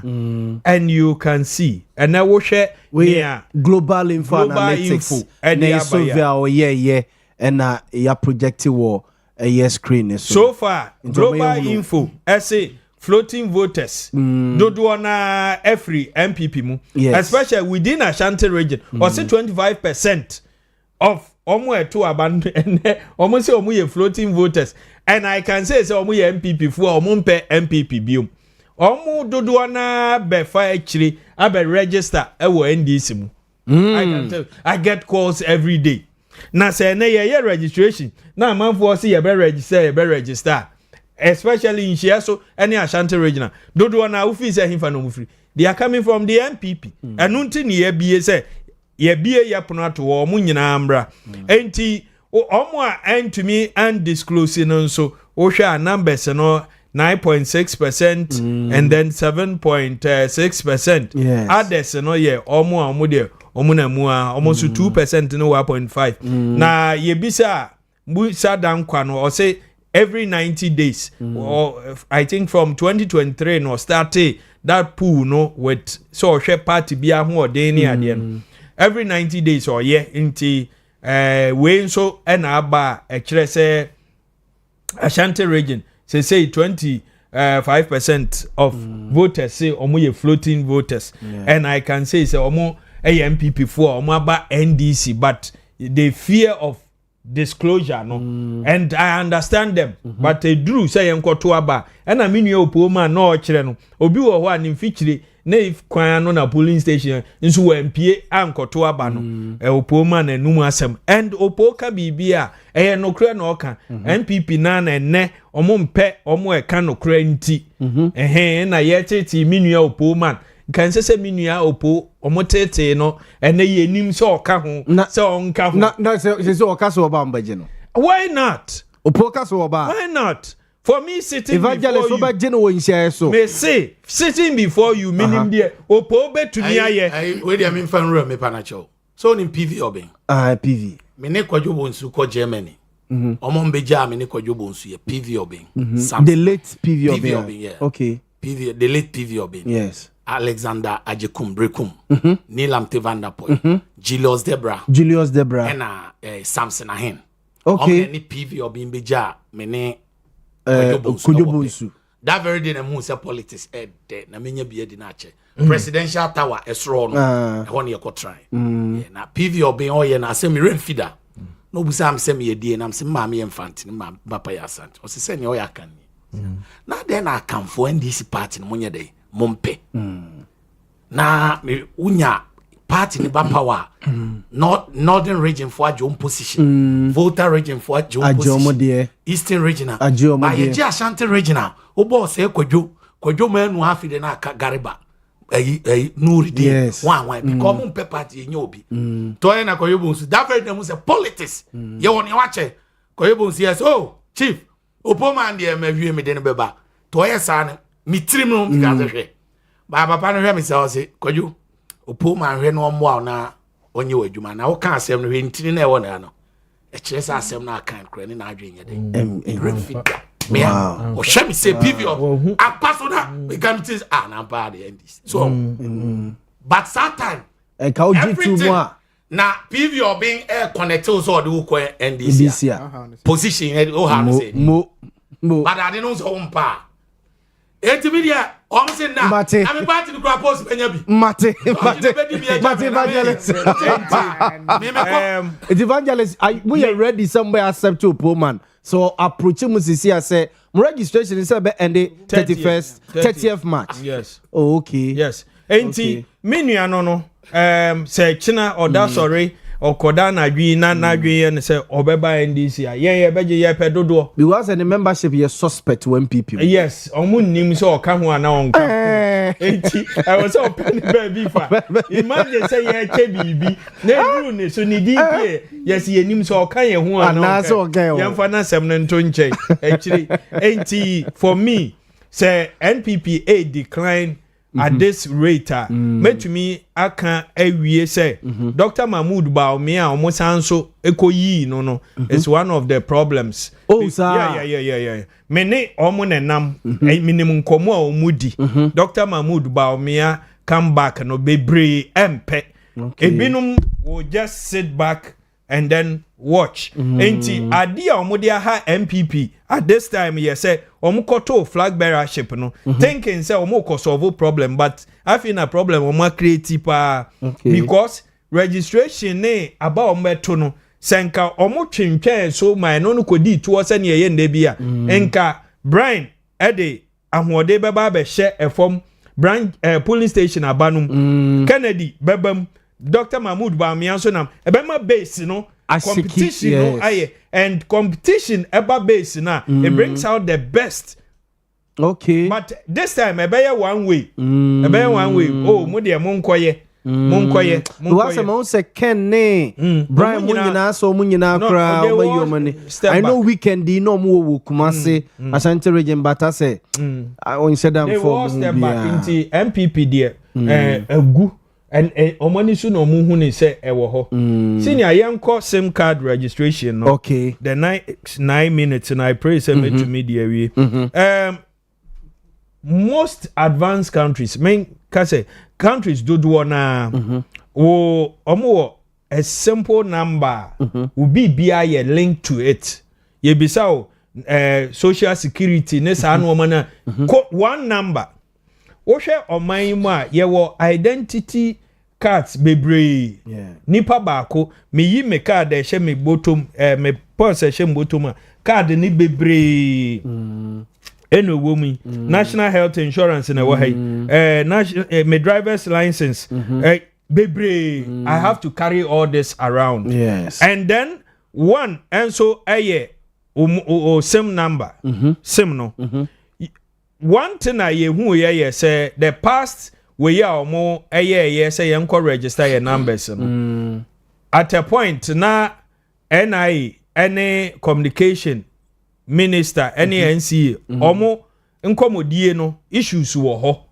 wo hwa NIA epeke data omo na mandated say oman ye data ne identity hu nsem no ye de ahye omo there's a Ghana card for no and then communication and so telco no ne omo so dwuma di a omo di na out of communication no obia ewo SIM card no so ewo number at the end of the day nanka ni yemu where we are going now say omo nyina NCA and keep on mine ye data say telcos no issue they should be able to send a message and get information on mope NIA and so there ni nyina wo ho emom enti Ghana for do na omo hawa omo wo ye wafanie London sister new London omo edi frodo and Crawford through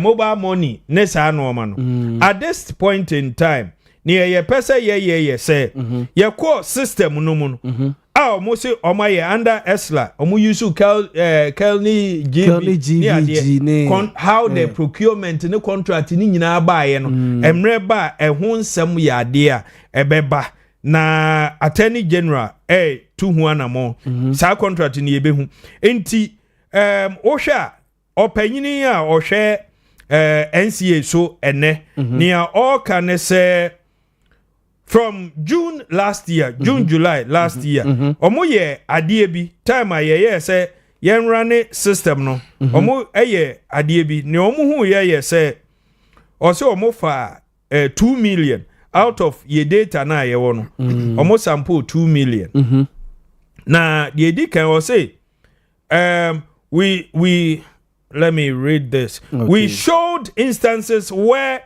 the dates of birth, PIN, and name were exactly the same, yet the photos were different. Date of birth, PIN, a year GRE. Yes. On the time a year that registration. Is it almost be 10 number B? 10 number. Okay. Yes.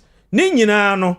ye can ye numbers o driver's license ni ubi bia ye de koy yes ubi bia o bia o de koy say ye mfa ni nyina mbom afi omo go through the system no omo hwe ebinum dia omo date of birth wo be hwe nipa card mienu date of birth ni ye the same we omo din ni ye the same enso mfonyini eda ho no enye the same person na chese or how ewo ye data no ho. Okay. And then the situation should not occur because the PIN is designed to be unique identifier tied to only one individual. Okay. Inti se koba ne say ye run a system no ni ye ko hu say nipa mienu infonyini different mienu but omo details no date of birth no na chese how be wo ye data no ho.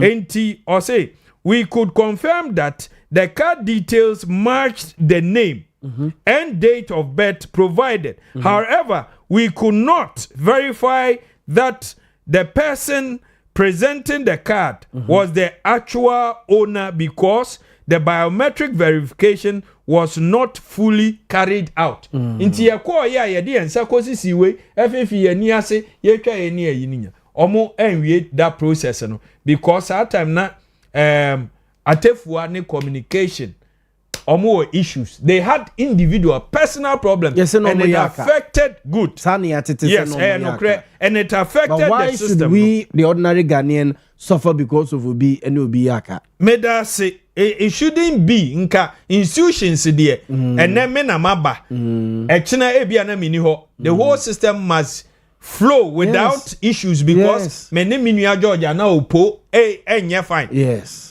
the institutions must work seamlessly without any but under MPP we had this and omutna hwa inti eneno yenhwe asemo a asanso de abrayen but I want the public to know say communication minister kasa president so akasa yes ye mududo na ye how ye say ye hwe mfonyini a mu twa ya me hu bi nipa ekosala offices ebi koda ho ahmache ebi kodi 2 days 3 days sao how ni nyina ye year free ho this time NIA NCA any communication they are all working together it's yankosala ibiem yankosala then how are we going to do it how we are going to do it here say ene code nesa no ma ababo we ni ayi no because ye data ni bi our system no mu dada ye beye ye say ubenya prompt na we follow the process senia wu ye mobile money a ubo na wa it's a process a wo baby a wo no ubedi actually this time procurement nsem ne ade ni nyina is out of the way enti ni osusu se oman na beboka abeye bibi foforo no onfa omana kuma ento ne senia nipa bi keka say each registration bi will cost the country 5 cedis into the time said the end there bibia say no bibia de wo ho ye say enye oman no na befa sa aka no na emom the telcos no omo na ye we MTN ne telecell for no and the cost of sadi we no nyina no mon transfer from reye indirect revenue. We will monitor a genuine concern that is the duty of the communication ministry no say omo anybody actually price changes ni ade nyina omo be monitor say they don't pass it on to us because at the end of the day and yet hey one interesting thing is say my number ye me number met me lose me phone no will go with the same card but me call MTN officer met me nya me number ne back which means me number but there are instances ebinum use amount for card and the register this is one thing ye pese a free system no mu say ya anya we ya ye benya mobile money fraud ebeko so sa e was say obi koye bibi ne ebo number na it should be able to link to my identity your boss system na me mfonyini me bibia and pop up so that number becomes my number unique number me wua me de ko that is how it's supposed to be but as it is no nipa baako ne numbers bebre ebia wo de ode register here sometimes me send a man for money adia because me pese me hunu send you din obahwe na wa send your bad din Yes, so say me maame na me yere me sister. Eno ama ene mobile money fraudsters no wo ho a wo awadamfo obi hake ne number na obe sire usika ebia 400 cedis ususu say evangelist there 400 there na de no ho a kire pa me send man but wo hwe ase ho a wo say send ma ebia this particular number yes yes that is a red flag. Me ma me kura say me send no me nya message free no phone so na edin no enye me ma me din a me send but bebre nim wo be hu an say wan hwe one wo ntam no nti no wa send wo be ti no na ya hake ne number so going forward ne nyina ye fa ye hu hwe that process kiu ne sa de no say be ba na che say wan kasa o number no ye wo na wo ye no na be ma wakọ telco no office na wako chire mu ako hwe se ombe correct sa but me ameti here mafa the initial process what I need is the prompt me nko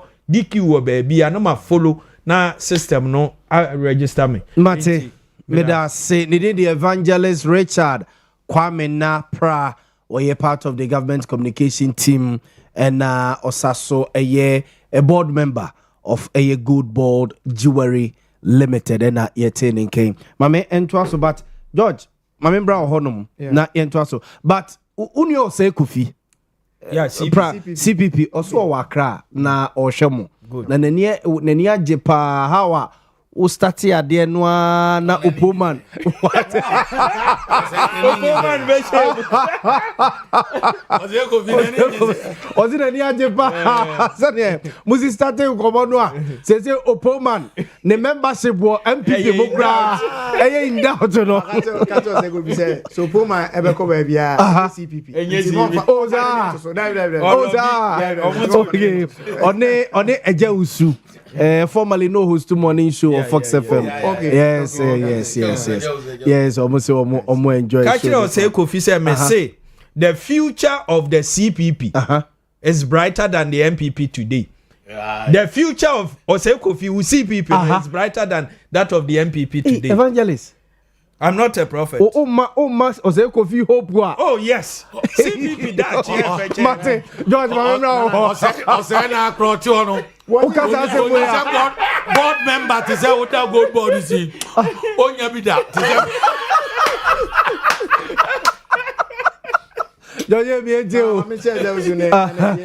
Yes, Osei Kofi. Aye. It's MPP are there no more decline sir. Support base. Are there no more? Na bibi. Any sim registration ni. Me pese me engage in BBF no. Arrogance of ignorance. On say you can't ignorance that there's a winning bibi. Na arrogance na ye say one man metri so a hantan ni dwe. Yeah. It's ade na nkasa na winning. But wa hantan ni udwe enti no. Winning kra say winning. Mimi here musa dan kwa polls. Na akire me say party no enya akono. Here musa dan kwa. Baby a opoman o kana say ma na wa ye me te say bi abayewa bi afa no obobo no fo. Opo winning say edwo sabra na ye nru baby e dru kra no NDC for ko fa papa bi e onya ne baby ko afifa ya mo aponko many arrange one e pam ni free o you go to no enti a me hwe body no na wa hunu am ya che opo da bi am right now but onya mate opo adwuma no opo ba ya mo aponko so de na no odi o ne koye no ref not na man so on the Richmond esase me ko tra jo and also so ya ne ko tra jo me right no for me chese de ko nyina onim esoso na ehu nti ontimi nka but obi otimi tu ya mo ponko that time there no nya hu fo na mame no nya hu fo abi na utu ya mo ponko mate but PPD ya na nya no obeka na aka mate there's a publication to my credit say time na MPP ti akonya so na akufo ado Independence Day na ye masu free ha na de kwa ha na de kwa ha I was the only NPP communicator. With me try petition come president as Abreno. Me who the entia o mine here sika de ye nema mpuntu juma hodo. Na sorry ani asese sika na e independence e kwa ha na otane akwa. I wrote that petition. All right. Eti me nya obi a misra de. No correct. Na no ya kenofori atasem ba ya obi antumi nkan. Ba bia metene bia me kama dwen. Na no me da me Dr. Dutum. Ye coach bi Nana Santi be there to ma me na ewu. When MPP ni penny be na wa match bi. Ken ofra to me baby. Wa to pia fajan wa kotena brochire. Sa na ma we kra timi ma party ne ho fono nkrofo. Because obi hwe Ken Oforiata posha. Say wa hwe Ghana sika so. Hwe asen we ye ka ho. Wo ye MPP ni a. E wo so be ka me ho. Ne edi akokodro hwe nkrofo na nim ne ka sere om say omo ha party no. Nkrofo be na sika so. Ken Oforiata ne nkrofo. Omo support no. Wa hwe Ghana sika so mfie nson. Yeah. And I free akonya so na say brana bebu akonta. Wo say no aka omo to omo aboso. Wo say me MPP ni ti me betra me defend Ken Oforiata. Me nya bi da. Oso yare. Na onim nkofo mo yare a omako yeko ni bia na ya. Omo da so di wa akone aba. Onim nkofo yare a omo yare sen no. Enne omo gina court e Ghana ha. Na ukoji 2 million no. Na ukaza ukoji 2 million wi a akontabuo ni akira na. Eti ne enterprise ne I mean the friend say data bank. The data bank ne ade no. So bi I mean finance person be or be accountant I show sika so. To say he's no longer the owner of the and the person can be on country but as an astute businessman in the shape of Oforiata onim the implications of what he is doing. Say what show be sika so awie. Brabebu akonta o se mema. Asa we can we enti enon ko ampo no. Hwena na floating voters aye ka o masem no. Omo ye henfo, omo ye Ghana fo a. Ono ye tire din wa MPP mo nko tire bi da. Say NDC for evangelism when you abre trading with JSU onko tire bi da. O se go fit in crime. Wo pomfa book ni me wura ni pani fie say o me tire DCPP. Bo so me cry be man for te Ghana aketu allowance. Onje ntire ni din da. Wonim sa for ne ngofo a omo ye independent minded. Ono no fi say me ye madwuma. Man kwa ma me hire ne me ma enidi. Enti e wo se madwuma no na mani ko ho. Me ye o man ba penti edura bato a e wo se me to aba. Nemo me koto aba hwan na ne hye odigu akwam etimi protect madwuma na ameye no election e kan na ye interest o obi aboa enti so koto aba hwan na no bi ne kwan na enye obegu asphalt ma no hwan na no bi ne suku a na enye papa obeye ne yema hwan na no bi tumi wo ne nsem ode ahobrase e ne kasa kire Ghana fo ye wo bi wo tumi ko di ne nsem no dwe ne ahomaso ne ketasese ne proya oda na dinti no sas floating voters no monto aba man biem. That's true. She elite community to say I was west will gone Accra. Look at how long an asa seat in crying. But the last election 2024 then this year we lost that seat to John Dumelo. Now she Mami anoye MP ho. Lydia Sarah Alasan. Now all lose it to John Dumelo. Yes, say be me right off John Dumelo. But o sha omumi enu no. Now she constituency and omu gina na. Na ka obi akra and andwene da. See e be lose that seat. E den see ye. E ho so ye baby a university community. E wo ho. Eti amanfo mu ma trade ma kenkan. Enye ho ana e fence free SHS for bebre ko ya omo so sadro omo university omo so koto abani. But then see ye. Enti me hia pose here da hoi. Say no na me be hwe ansa na mabegie di say reality ni die. Hwe opoma asema na oka no hia so. Me de mania di registration aye achi. Police station bi o ha okotena ho police station secretary woni we executive kotena ho say mo twire din. Nkofo ne mra I am telling you omo ma. Sir. Yes. Mama be drew sa point they say. Oh, nana. Me grassroots ni e. Me nya omo wosro ho na. Oma create a huge disconnect between omo ne efom phone. No. Me na mafom kwan so a me de abobo ya na sesa nkofo na me de omo ko afom o. Me de me mo aduane akọ afom abansa na mabetena wo studio ha no pe. Eti me di nkoma ya me di the free form. Esro for no so transe a. E bia ya ho brase enti yakopon tibi ma ekotena ho bi. Eti esro ho ne ho ho na form so ye ho. Ene amanye. Hwe party ayakọ election.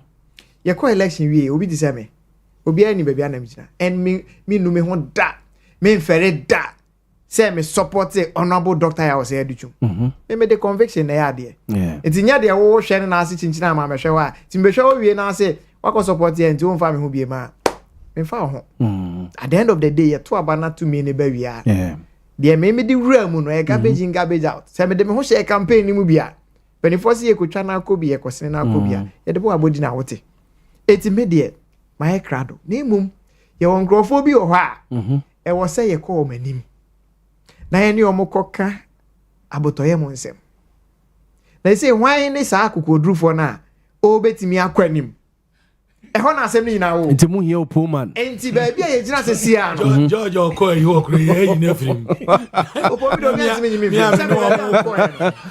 ko ya ne do I had to say party kro na ba ye yi afrim Tima me pepper ya cry to folk. Also what to has? Hey, me phobia. Maybe what shares of phobia mo. Never say die. Yes, until the bones are rotted. Okay. Me draw team nekeke. Ni na yes, ha eni den honhom na yes. Never say die. Your house is mo hasi a o mic ni betime dum. Etu dia to so mic dum anu anse. Anu anse me share mo for mo. Anu. Na ode.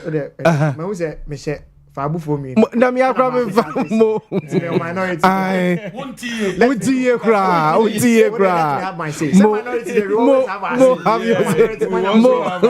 Catches on tea. Untie kra ye. Obe ha se ma. What time say? Yes. Shoka se bu ye. Enti dey make na say. Me here Musa dan kwa post. Na betre me say yes ye call election we presidential prime minister January 31 no o hwe sebi ensemfo ename to sebi bronye eti wuram ho editi a no bo kene Japan o hwe abo apapon sebi nkura sesem asa brand e di chair Mahmoud Bawumia hwe me meti we obi di say Dr. Duchum adum bi keke na me kopie ne campa me koye kudu ba say kasama me wasante mantem me dia ho brase na somye wonya opportunity na ne panimu nante a ye de obuo ne ani die ene ma pani no ene na tipenfo nyina yes why na ne nim say bra o say SB AKM chief executive no ne then regional minister Simon Osemensa na friction kakra ba me hu Simon Osemensa me friend me offer metima da form won anim say the meda form o say SB anim no sa na o say me ye because I mean confirm me no ku akrokro won ka bi it's true omo me no ye mpanifo at the top no e bi kra ochina bi presidency ho e na o makohia na bi apani bi ahwe chief of staff bi a no osematumi na esi asem no so sabra wo George na ate hobi na unti hobi enso so ye nya abo apapon versus friend say abronye e ma omu di mpanifo mienu atemu a ye nya panimu bi a na odi sam mpanifo ni bi achi yenya panimu na mu amana ka say hey aboana no wa onidi ntwaso it is sem na mo kana no e de munyai Dr. Baumia wantimi an condemn abronye da sanso na yewra Kennedy Japan wonu so antimi an condemn abo apaponda ewi ase na Alex Tetenum nyina dom ho agim ewi ase na koka bi so de ho agim wo hwe sabi mfreni ma ase ma wo madie tia mpanifo na na abeda ne Albatross ene sensen party ni kom say when they bet me nya akokodro free Dr. Baumia camp akọ freke ne de Japan say papa bra bet na say campaign na ye no uro ni when they bet me say ade no that party akodu sam pempen so no ufi say party ne attractive me na ma bet na ma ka say oh ma rubbish Musa Dankwa post nye bi da because glaring we ade a ni yare enye ye fun yade enti me de say party no de ahobrase be som na behind the scenes o makwadwa ato with the right caliber of people. Because I know be an abet in the Nako baby. Assembly or what? Would you be what she said, Monco can? Why shall we do what? Nipa now, we say on an enemy fair or the name Kwama Nako cancer. Or no crab managing a gate. Assembly be or what? When Munyan for not in the bed, what you know. Ya my instructions say, Obia ba, Mamu me, assign Munyan for the drew what. Security man no go home kokwa ontimi kan ten say amami instruction obebie ansa na waka say ye ka say mami me is true enti ye was ha nipa ni mienu ni nyina bi o party nim ya nhwe ye ne mankofo bi a enye omo na oso omoko etu sa na mo na MY na ye ka izu ni nyina begina national elections aye beko no ya nhwe ye ne ekoyi nkrofo bi a wo mo ntumi nka party ni mumu a eno so will spell doom for the party.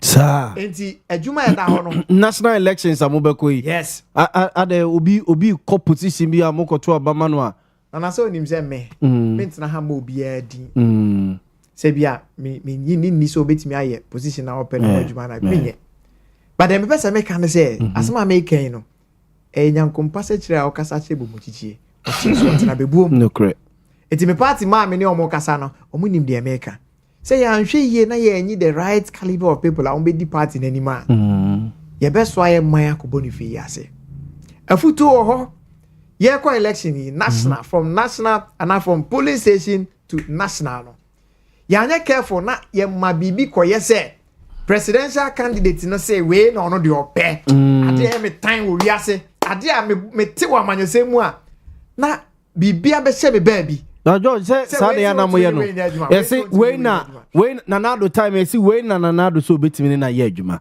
we de so ntimi no enye adwuma bi kra na candidate no kra no onya we ma no mo de sa de ne nam fo no na me kan say me de enye de ye de ya no ka candidate ni nya we ba we ye de candidate no ebe yi na ni ahye nkrofo bi say mo nkofo ko ka sa asem ne mame okay asem bia no ho wote a e so hwe say hwan na ka sa asem no hu de okan a ubetimi a place premium on asem no asem ni so bo na hu de okan a utimi ka say we de munya no mane wa kana wa yi ye on penifo bia na omu di campaign na course yi obi ai ni ba bia na obi awo etu bi say me metu Dr. Duchum ebe hwe me say me support na me da so ane ne nam na candidate bi epe ebia regional elections na me dimirika na me ede a yes akoko bi de ni madeche so bre bi otie fi onini ano beti ba kon papa region ne de ka we na mpese ye na so adwen ye ose also me so ho na me ho no de ahoden sonko na ye eti sa na ya hwe ya flag bearer so encrofo bi ebesi from at the regional level ebesi from at the national level ebesi at the constituency electoral area and even at the polling station level na me meti estate ye 493 and ye to about driving global community estate na say ye to about we na NDC nya 40 na me katamani a minim be 37 out of that nipa 40 no na say me man support o candidate na and now ye flag bearer no eti polling station secretary am say me pe no kwan bia so ye George Infrim we mi free mu wia na wone oyire no ma wa be campaign no enti omo twedi na ye omo say afa de bre bia duru say ye ni MPs omo tena Kumasi kro yinfinfin ha e prepare omo ankasa album sa album no omo prepare no ene na de omo ko fie enti na obi ye and ya sese books na de akotena obi fie ene ya say hwe community bi o wa say da make say o tena police station omo ma no ho enti e was a time bia no o share the dynamics of the constituency any polling station say yes ha mu betimi as a team and onye nipa ba akofo as a team na mu movie nkofo fie to nkofo fie na esa wo de ade na betena wo fie and I would want to use this platform to condemn what is happening in Isaiah so if they me hu ye na no kre say akose sa ade ne de aba fie Jesus say de betwa nkofo ana de betena polling station ade de twa yi ena yes a friend says SIM card registration over 4 minutes I me the besi ama aboa bi e fe na apan apan na ebre bi dui oni otwedi ampon etwemanso e no so pese okowiem na oja ne nan go otwedi ampon aboboa no ti okwa onu otwedi ampon aboboa no da ti ba bi anu adunu no yeze wa ha de ma ben no ti ma me na ne meto enhwe no na me fa ho de pompe frade no e be kwa kugunu so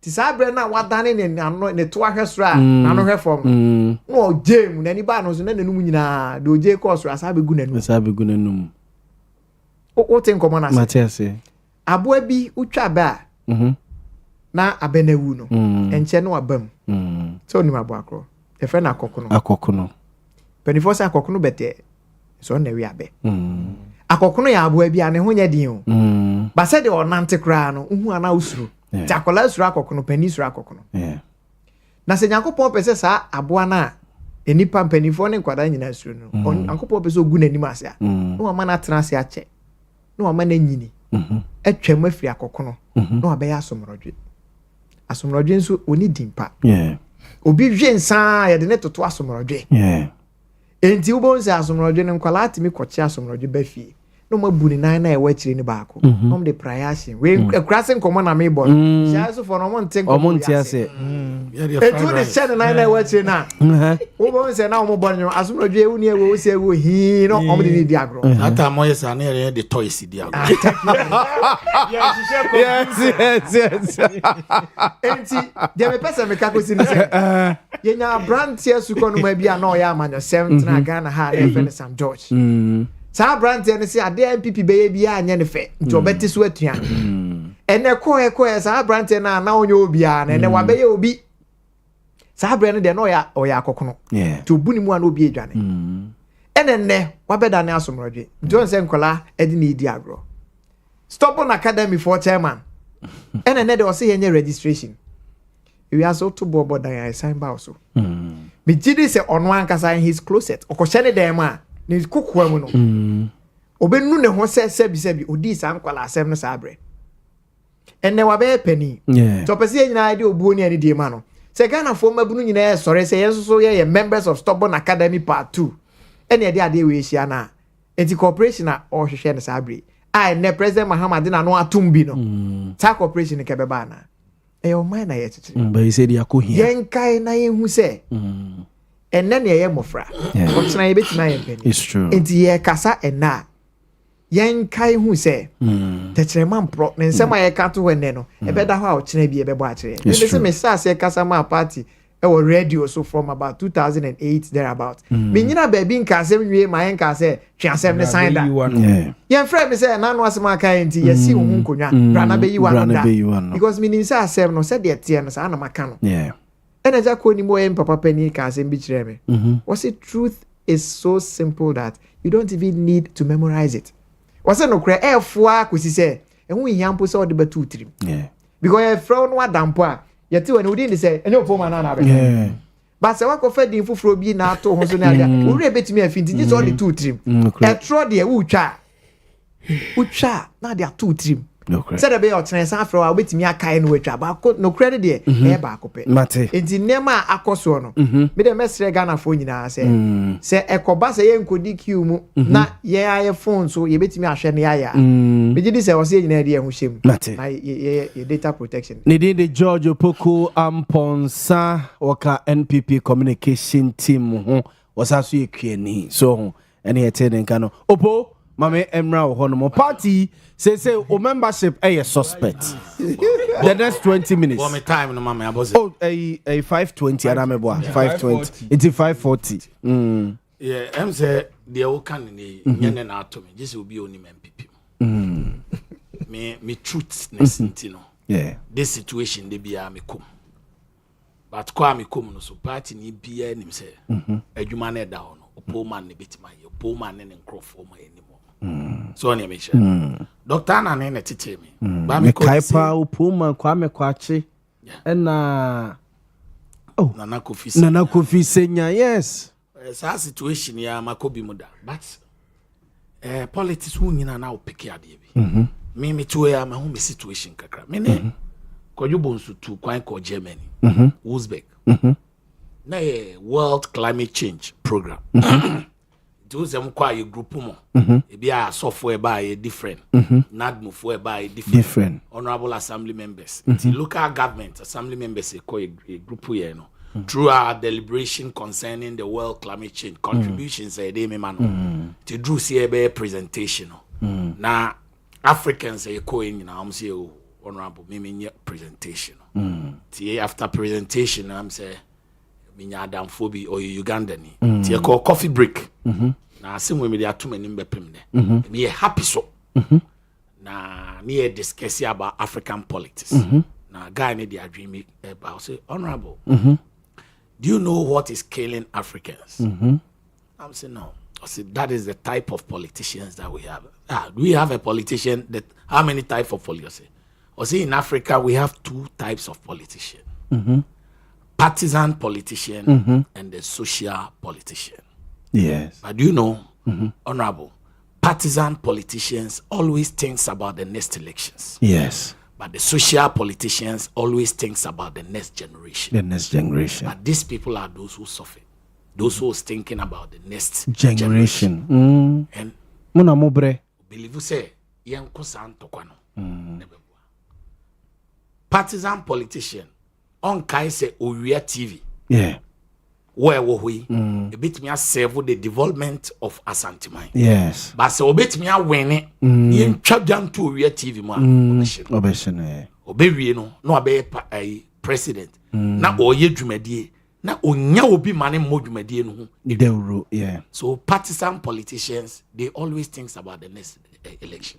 That is what some people are doing. And me, I want to be a social politician. I am a social politician within MPP. I am thinking about the next generation of MPP and Ghana. And I'm not afraid to say the truth. It's Robia. Because me ready say me ba have 10 cities. What the mama so abi some kabo. Me some suna nya me catch. That is my life. What so more you omunim enya meka. Cause me principle ni say me no nama. Sa ade ni nya e ba ye na ye beka. It mean twem ye nsi ni aye den yaka. At the same time, Libya, me one person, papa be a two me for or a lawyer. Also, when you are very young, try to build your own springboard. Don't rely on anybody. So in my life, I am trying to build my own. In Yamia don't bring it. Me nko baby nko can say MP say Yasumami. Zuba say na Zuba kronim say me in popularity no. Maybe obewura metime wura. It me ko baby a Manchester, Chester House. Wo kra me dodge no bi twem akase honorable Pullman na be quiet. That is what I'm thinking about. MPP echo opposition e be ada. Be popular. Pullman still exists. I'm flying everywhere. Me continue for 4 years as Menya assemblyman. But now frame me program. It's true. That is what I'm thinking about. And yeah, maybe ye can't try more my position. Nipa pi enya position MPP 8 years. Where are they now? Omuku them a big crack chop money I den. Yeah, me enka be situation chero. But the poor man still exists. And not a major. Oba bem 8 years in your appointment. Who do you check? Who buys house of away? Okay, maybe sir. Mate, may Enti Yabeka no kreno. Communication issue no. Dear, I was a believe on say. Senye near papa ka miribia. Adi omo ye ne de nkeye. Yanka fat, let's think about Ghana. Let's talk about Ghana. Yenya partisan. I don't do that. Name SIM card registration no. Masa. Me by ya ko bi frame me. Me school platform amagu ni dada na. When you be ma link omo. Wo mi din wom. Wa boba akudi. Me by ya o. Say ye pese ye link no. You know for front to the me link. Me link. With the mommy one way is kakura mi nya. Come me so da. I may send the link if you are more. Me join it. Yes. And they are last 3-4 days. Get I know a secretary of my office. On a Patrick secretary. On my hacking. Then you pan test him and say, and watching. There's a girl in number of 700. Memoir. Same so me hu Martina so me send ya call. Edi o de mam agbavlo ase wan. O se me. No se send the course number no. So me okay me send ya call old no man one. No, say na am say no na me. So it created a lot of problems. Yom ke ampa and ne school kola bebre bi okro school because of o ma me ne papa pese. And then we say transportation here in Sika Kra, my send be an amount of crowd, Nick a Ghana cab, a koje, a friend say, Sim, and the Amacolano, Bonen now for the acquire, baby. Yes, yes, you're beginning. So, say you must send your my way in our near stopwa. If you say yard the bonnet, Nemum, a mum, and maybe a Sam George, a kind and a neck. It's true. Tinayana because etoda. There was certain issues, sir. We don't do politics out of it. Yeah. Because actually we are better. Now if it's Sam George, Sam Mom can the same thing and you know about the person. Yeah. That's low. But now sing yet. Answer the Oba won't say it. It's the because you're very careful with our politicians. Says you best support them the biasa on my high.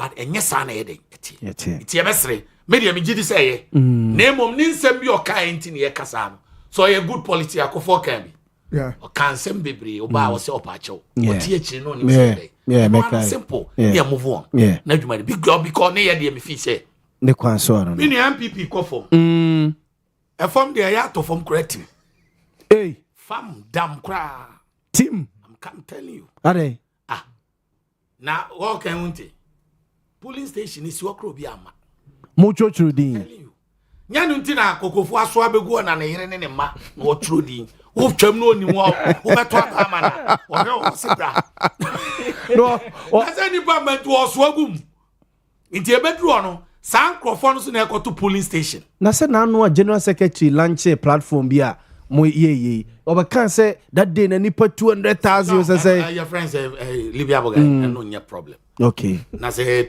you mama you now so reality ni say yes but engage bibi betima sie betima ye party ni correct no dey no onye for very long time you want me do win elections so no bia na dey call election it's true MPP ye badada no so why reformer elite ni top hierarchy ba reform for na they are the do some here grassroots who they are national chairman one yes so over from wa and nka joka be chairman for 30 something years yes because my ya no work for me nay kwasinti minia a friend say already made chairman ya dey be Coca. Yes. Coca. Ewo efija kwa bre some. Yes. Says that time elite na nke dey win ya. Ke momu ni chairman da because that time normal level no you were lawyers, you were engineers. But party no e want strategy. Kwasiti ni minia Coca. That time they are with Dr. Anani. Very strong. Dr. Anani nim say dey se piki akola. Emu say way obetimi the power here then. Amaye. Way obetimi a dominate. Libya boga yen ye training in politics. Ye lecture yen tiase. Because I was trained by Dr. Anan meaning politics. Yenim ye didn't vote. And then on MPP ye. Way ye my godfather. Now chukrobam now wofufu. Osemefo so am why chairman. Obeda win election. Because of one fufu man. Because of running makukai, a friend say Nkura bam ni ayi. No atam sika. Meanwhile, the grassroots for no obetimiamu. When you are doing election, you need movers, shakers of the ground. Yeah. Your boy are winning the leader. Obi am pekra yepe. And they win elections. And I just oko wofufu na we mfie num. Obi say.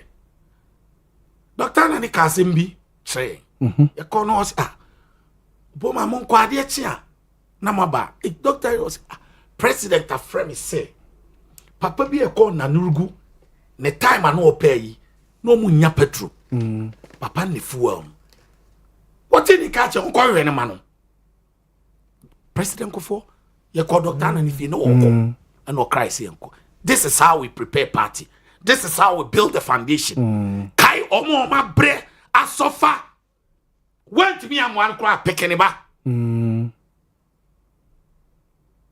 anyway omo bre no MPP kai omo party na win cry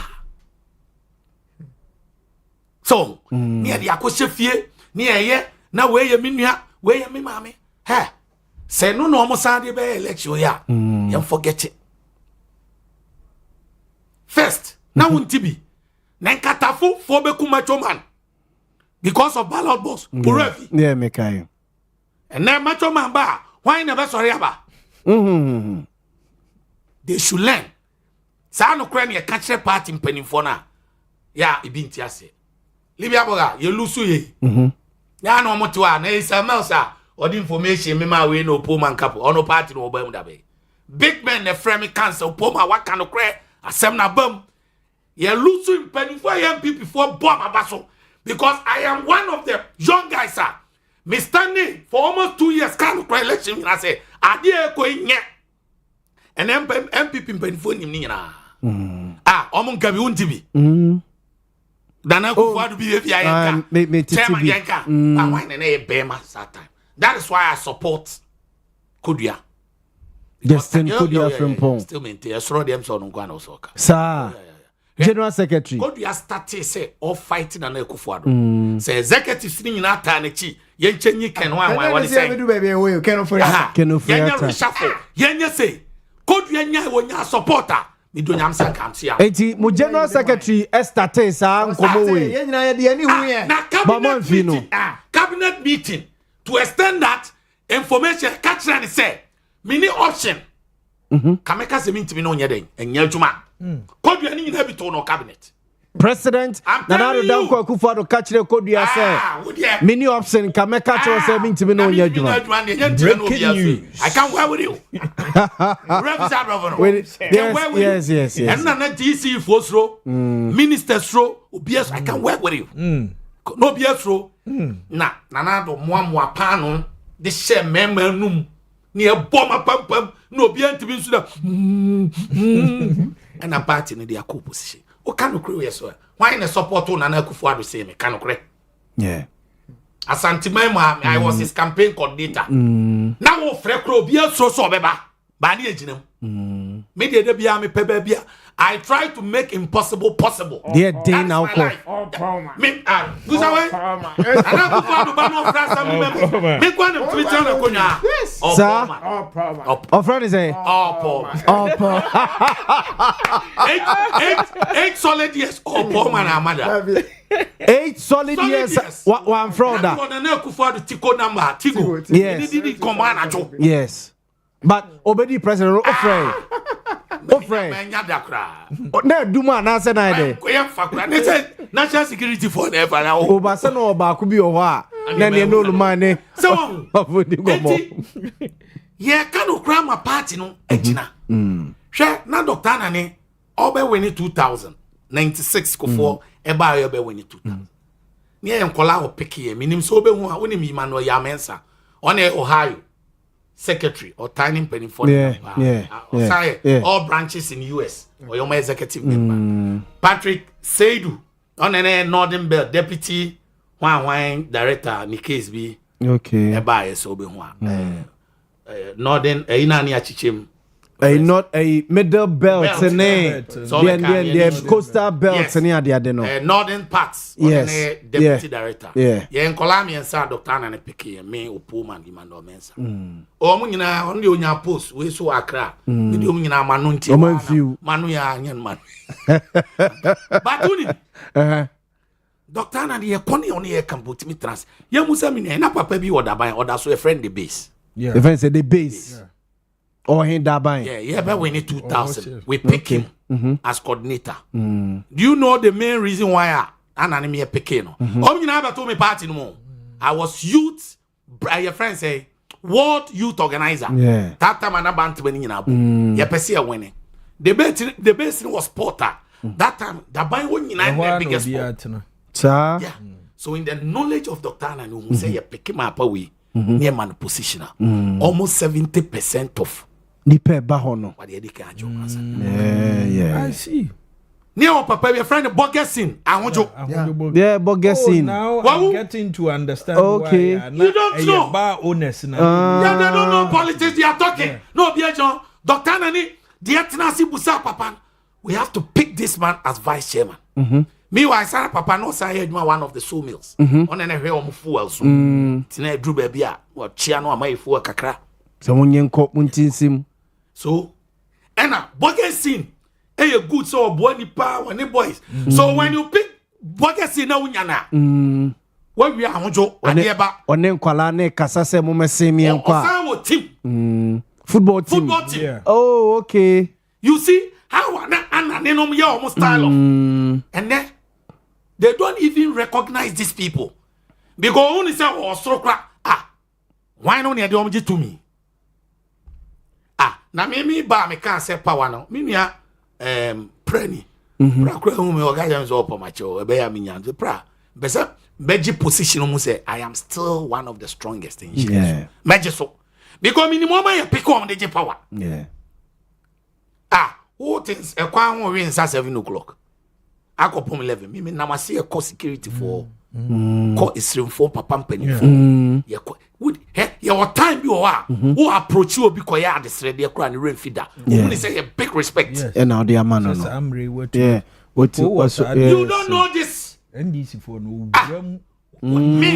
me you're very strong with NDC o se sabre say no what to mo ba hey MPP because of my respect me for mu ni agro hwe say esremni bibia film ayi ni na anajo ebi o pe ba bi kra no na wadi nanim amane ba bi ayi den akokra no because stream 4 body no nye ni pa nyina na yeden eko ho it's true it is a utimi that time ahoju ye ni ba bi ye hia wo taban ye BBC no mfre bo ma kwa tasoma so anadwuma tuka tasoma so assembly makole na tasoma so yin so pemasem bi aya akola akora ni kwansa ade yeden so when you do this love na nyede oh abedo yes. So enti o pe power ena moto na amakosi say ida eshwe opposition ni yede be kono enye easy those who can give us powers no wase o party ni mra form no munya kesesem no ntra on ye nchrom o ma ye pick o ma party ni betima yede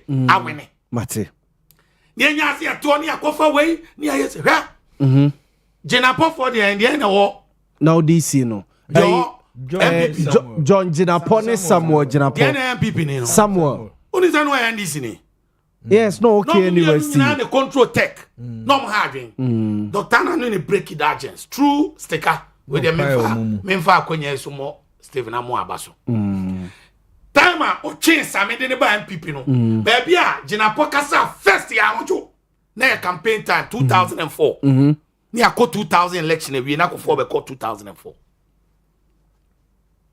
no de ne buy Dr. Anani was somebody a say NDC ni kro ku na enye ya so on slack akovi edru ba bi o temi wo nyina because temi nchon bo be hwe kwan ya wonye den won ha politics mo ya we opo me da say party ni ko form because those who can do the work no empani phone hia wo but obi a ye na danfo eye ni nua ye hohuru nkuraba mu wo fufuo on ye dey ye recognize e party no onye den yo ne mi nua kama mi oka George ka ya mo aponko masa me ya mo aponko ye obi a mi hu na o ma mi ska o de mi kodidi ye bibia te se kwadwo bonsu but na me kwadwo bonsu je diplomatic passport me call Germany me ne call South Africa me e be call Canada Women's World Cup 2015 look at every Friday kwadwo bonsu twa me take it ma me call Accra me call either say na Julius Zebra local government minister na Alexander Anjakom ye deputy first deputy Ilamte Van der Poel kwadwo bonsu ne no a renowned lawyer oba me the holiday scene na holiday scene me menya bia da bi oboni a waso ye den pa o etoda ya na MPP for ni bi yes sir me hu obi o yes sir am to be show sir but me dream the future of the party and put all this luxury opportunity aside say any party no come there akotu ko kam nua no say ntu ya mo aponko obi otimi family ni me kodidi me dem fighting kwadwo bonsu obi a wagidi MPP bae me diplomatic na do 5 years edu awu omuru ni ma no me de ko Samuel Semensa regional former regional minister opa kura Jeffrey what's onye mate yeah 8 years modi oluma we abetena ha 8 years asanteman mo prese yen hyehe sports stadium akwala we eye opo eye ma memra George Kumasi let's talk about Asante mate my phobia Pastor Nyami Asuma what do you see me ko first vice chair I am baso I'm a baso me po bi o beka se you odi ni ama melete mate na fe me mademi ho mate ma me refitie me ai me ko first vice Asante region sana regional minister kan okay former region I'm so bad disqualify poor man Sam no Semensa yeah regional office me kosu no mamuna na some document okay so man 3 minutes 5 minutes me 45 minutes now go you all ma say akwa no emuso munya ma me ko no obi no yima di amecha mate opo George unia wo fata frimpon ata say wa be sofo hey sir yes she no sofo nyankopon adoma We see that be a Jubilee Park. Oh, okay. Of Ata Oiripa. Oh, okay. Oh. Yes. Hey, any Radia Yade. Yababa Beternity. Yababa Beternity. Yababa Beternity. Oh, yes, but to say Ade. Yes, of Ata. Oh. Of Ata Nyamia Yade. Oh, Solia Menewa GNA. Echirem komoni ade ahisa. Echirem komoni nyina se rade de zakawa. And that's all homa me. And that's all mama. Mommy, so mama will bear 2 minutes be on this a farm service center. 2 minutes. Mama starting free George Obo. We kweni. Mama starting free. Well, they met my Kenya and said, Mimi Kweni. We were Kajuma Messia Nema Bibri. Anya Shakra, Kajuma Semi Abutre. But who said, dear, you are Basha for ma, and yet Danani Fifi. Yeah. Kajuma, I'm a mania and renta so home. Said Dance a boy a be. Because I never number for them who's a Mikuba so me be area. Let me boom composition 5 years ago. And I'm a Diana getting kitten and she grab a fur phone ma no more to tuning in. Me banner 2 out of 4 man, my cancy ho. Me far away in a I saw the a mamma who said, so would the BBC when it's obey. Now we task obey ya, who beats me. Yeah. Me did this a Kujuma, yes, a mabunumpe. And mabunum to me, ye Kujuma if he say. And who see Casem or money? Expensive, as I say, shall bet may be, I mean, farming service centers. All the tractors near there, just say a commercial. Ntianya subsistence beam. Yeah, you Kujuma say, may dominate me, enemy man, quite a bit. They will may yes, meet me at home. You can't be bequaman on. Yeah. And no, as I say, Benson here, Queen. A 2 year service center. Nane na nanu man to abasakum. I'm mind releasing sase. And we sika semno. E wo form na ase bi kra ban no. The various assemblies ne be fa certain components are. Nana you be create service centers no. Because these tractors and machines don't even find koye juma 1 acre need 2 acres. Asase so. 1 acre na say me pese me ya. Me fa sebi ai friends by day for am be dey aso keke kra fu asase na. It mean here tractor no. But say you pese ye mechanized agriculture there. A hectares assembly here can you simple. Yes. It's your best represent Mahama. And I'm on back over too. It said the land tenure system. And also on an anomaly. Na almost my if you say Mabuna any Jumayano. Which opportunities are a Wahoma Kujumana. Give it my friendly paddle. But 5 minutes to say Rashid Purple on a employment minister. Oh no, me friend the grass cutter. What's it cocoa chance in Sana Fakot Nakwa? Yeah, George. Cocoa says, was so now who boa for nine George and Kobo, what did he come out? I don't know. It's farming service centers to land good. Nana releasing Saseno Emma you to know. Mame Emre Evangelist a farm service center see the George so dia atusui. Minia George, Nadrian is on Kwana Yekuani, Mensumi Yekuani, and many are the issues, Emma Kriayo, Enyem Bruno Akono. I've been in Europe, Ofa, Portugal, Spain, Italy. Now when I'm now share Omasasena, Fekeke. Wow. Say, Ahaye Bura, you see, say Bronkua, and every field, Ube Musa Omo, Apatabi Woho. Tractors in them, ye kwan na guso asphalt. Okay. Ensuo kania ne ade nyina schools bibia. Yes. Obi wo ho a obeba kromu a na obeto bibi na akọ. You even love to be on your farm. Okay. Owone mwa kakra ho.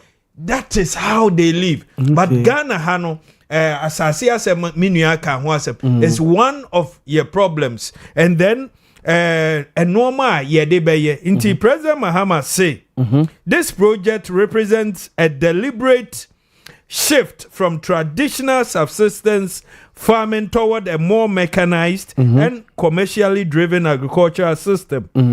Or say the facility is expected to function as a one-stop center offering farmers access to machinery, inputs, training, soil testing, storage, and market opportunities. Yes.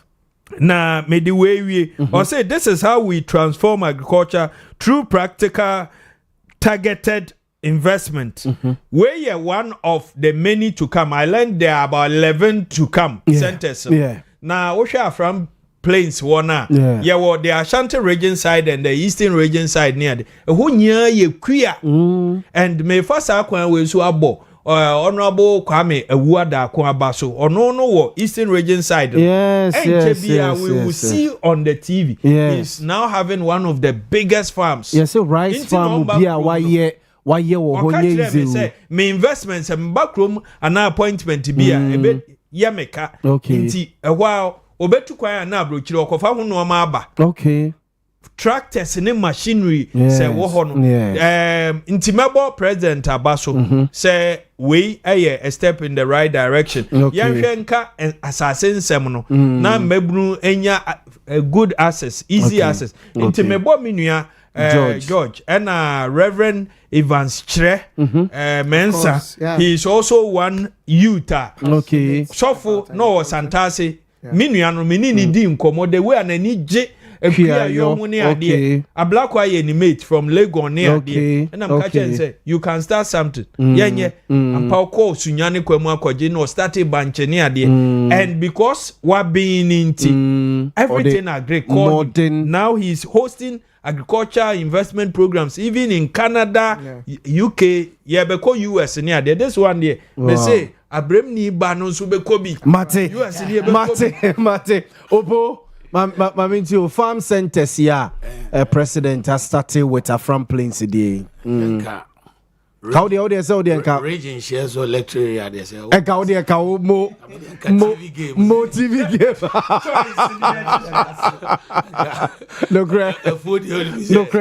But Maza a very good year was a Montie started the Libya media one tia na misru paama efu anyamakono me papa tia sekra no wo phone mi dwane wo misru wo so be hu wo ewo yeah me share the suru na ankasa abo titeka wo ya pam no kokuno azo busro papa eju sie fo mo bra MPP fo anya na no adu munim so me got a new site me feel ko ene e homie and we be share one of our battles we tuja mere utuja oba no hey me masemu me ba 1 week ba me ko na me rekunu no ireku wo wa just okunu ono otina sunwan do okay to wa kukudro seme okay oyire ata kakra okay and ono odo kakra osunwa it one dey okum oda me na TV game team be market je o dware ajoba o so ti but say me ni hu me ni o kasa me ni obi adi nkoma now introduce me into ginger farming we no catch him say me starting a kakra bi ans and ne kra me no kasa na nipa me o 2 plot na 1 acre na me 2 amobi na me chirim no so yemfa tu ne start ne hunu adwuma ne so ansa na why ne kesi me no kasa na yo doso no kohye okay china me kohya me mana tutu all the same me wonua ho me dia kogu a within the same part kakrebu a ma start e bo apata about e bo be 4 and 3 me ba jem ko konketenkete ni bia mo David enye evangelist mo ko na ko konketenkete yo mo dia Ghana si kan fantum ko konenwe nedu a ma ye won adwuma masre me ye mistake zuba catch them say me register na say me ba me chim true bi no so ene ba bia ko ye sade bobuo plot na so yes na ye so bi ti na liso kokra o hemwa no na osaso ye wi no krat mi sa na fertilizer ma asase na say dey eti efu ye dey mini ha George start ya wo tu ye fu tu enke ye bia ya ye ti se ni ono so ye o ka wo dey agu me so observe ye versia evangelist medase awie and George so medawase opo medawase yakopo ya domechna ye betwa so enti ye de dwumadie na siase ye sori ama news team na ba besum atwa so e de afri aseda enkoma Dominic Kwakubuaten Kukua Veronica Jando akosia somwa ya Grace any team na nyina etama chima yitimi baye aba besum midi ɛde nana Yaw Boamah amanfoɔ frɛ me Libia Boga. Yes, sorry, I'm a news about beto aso free ase.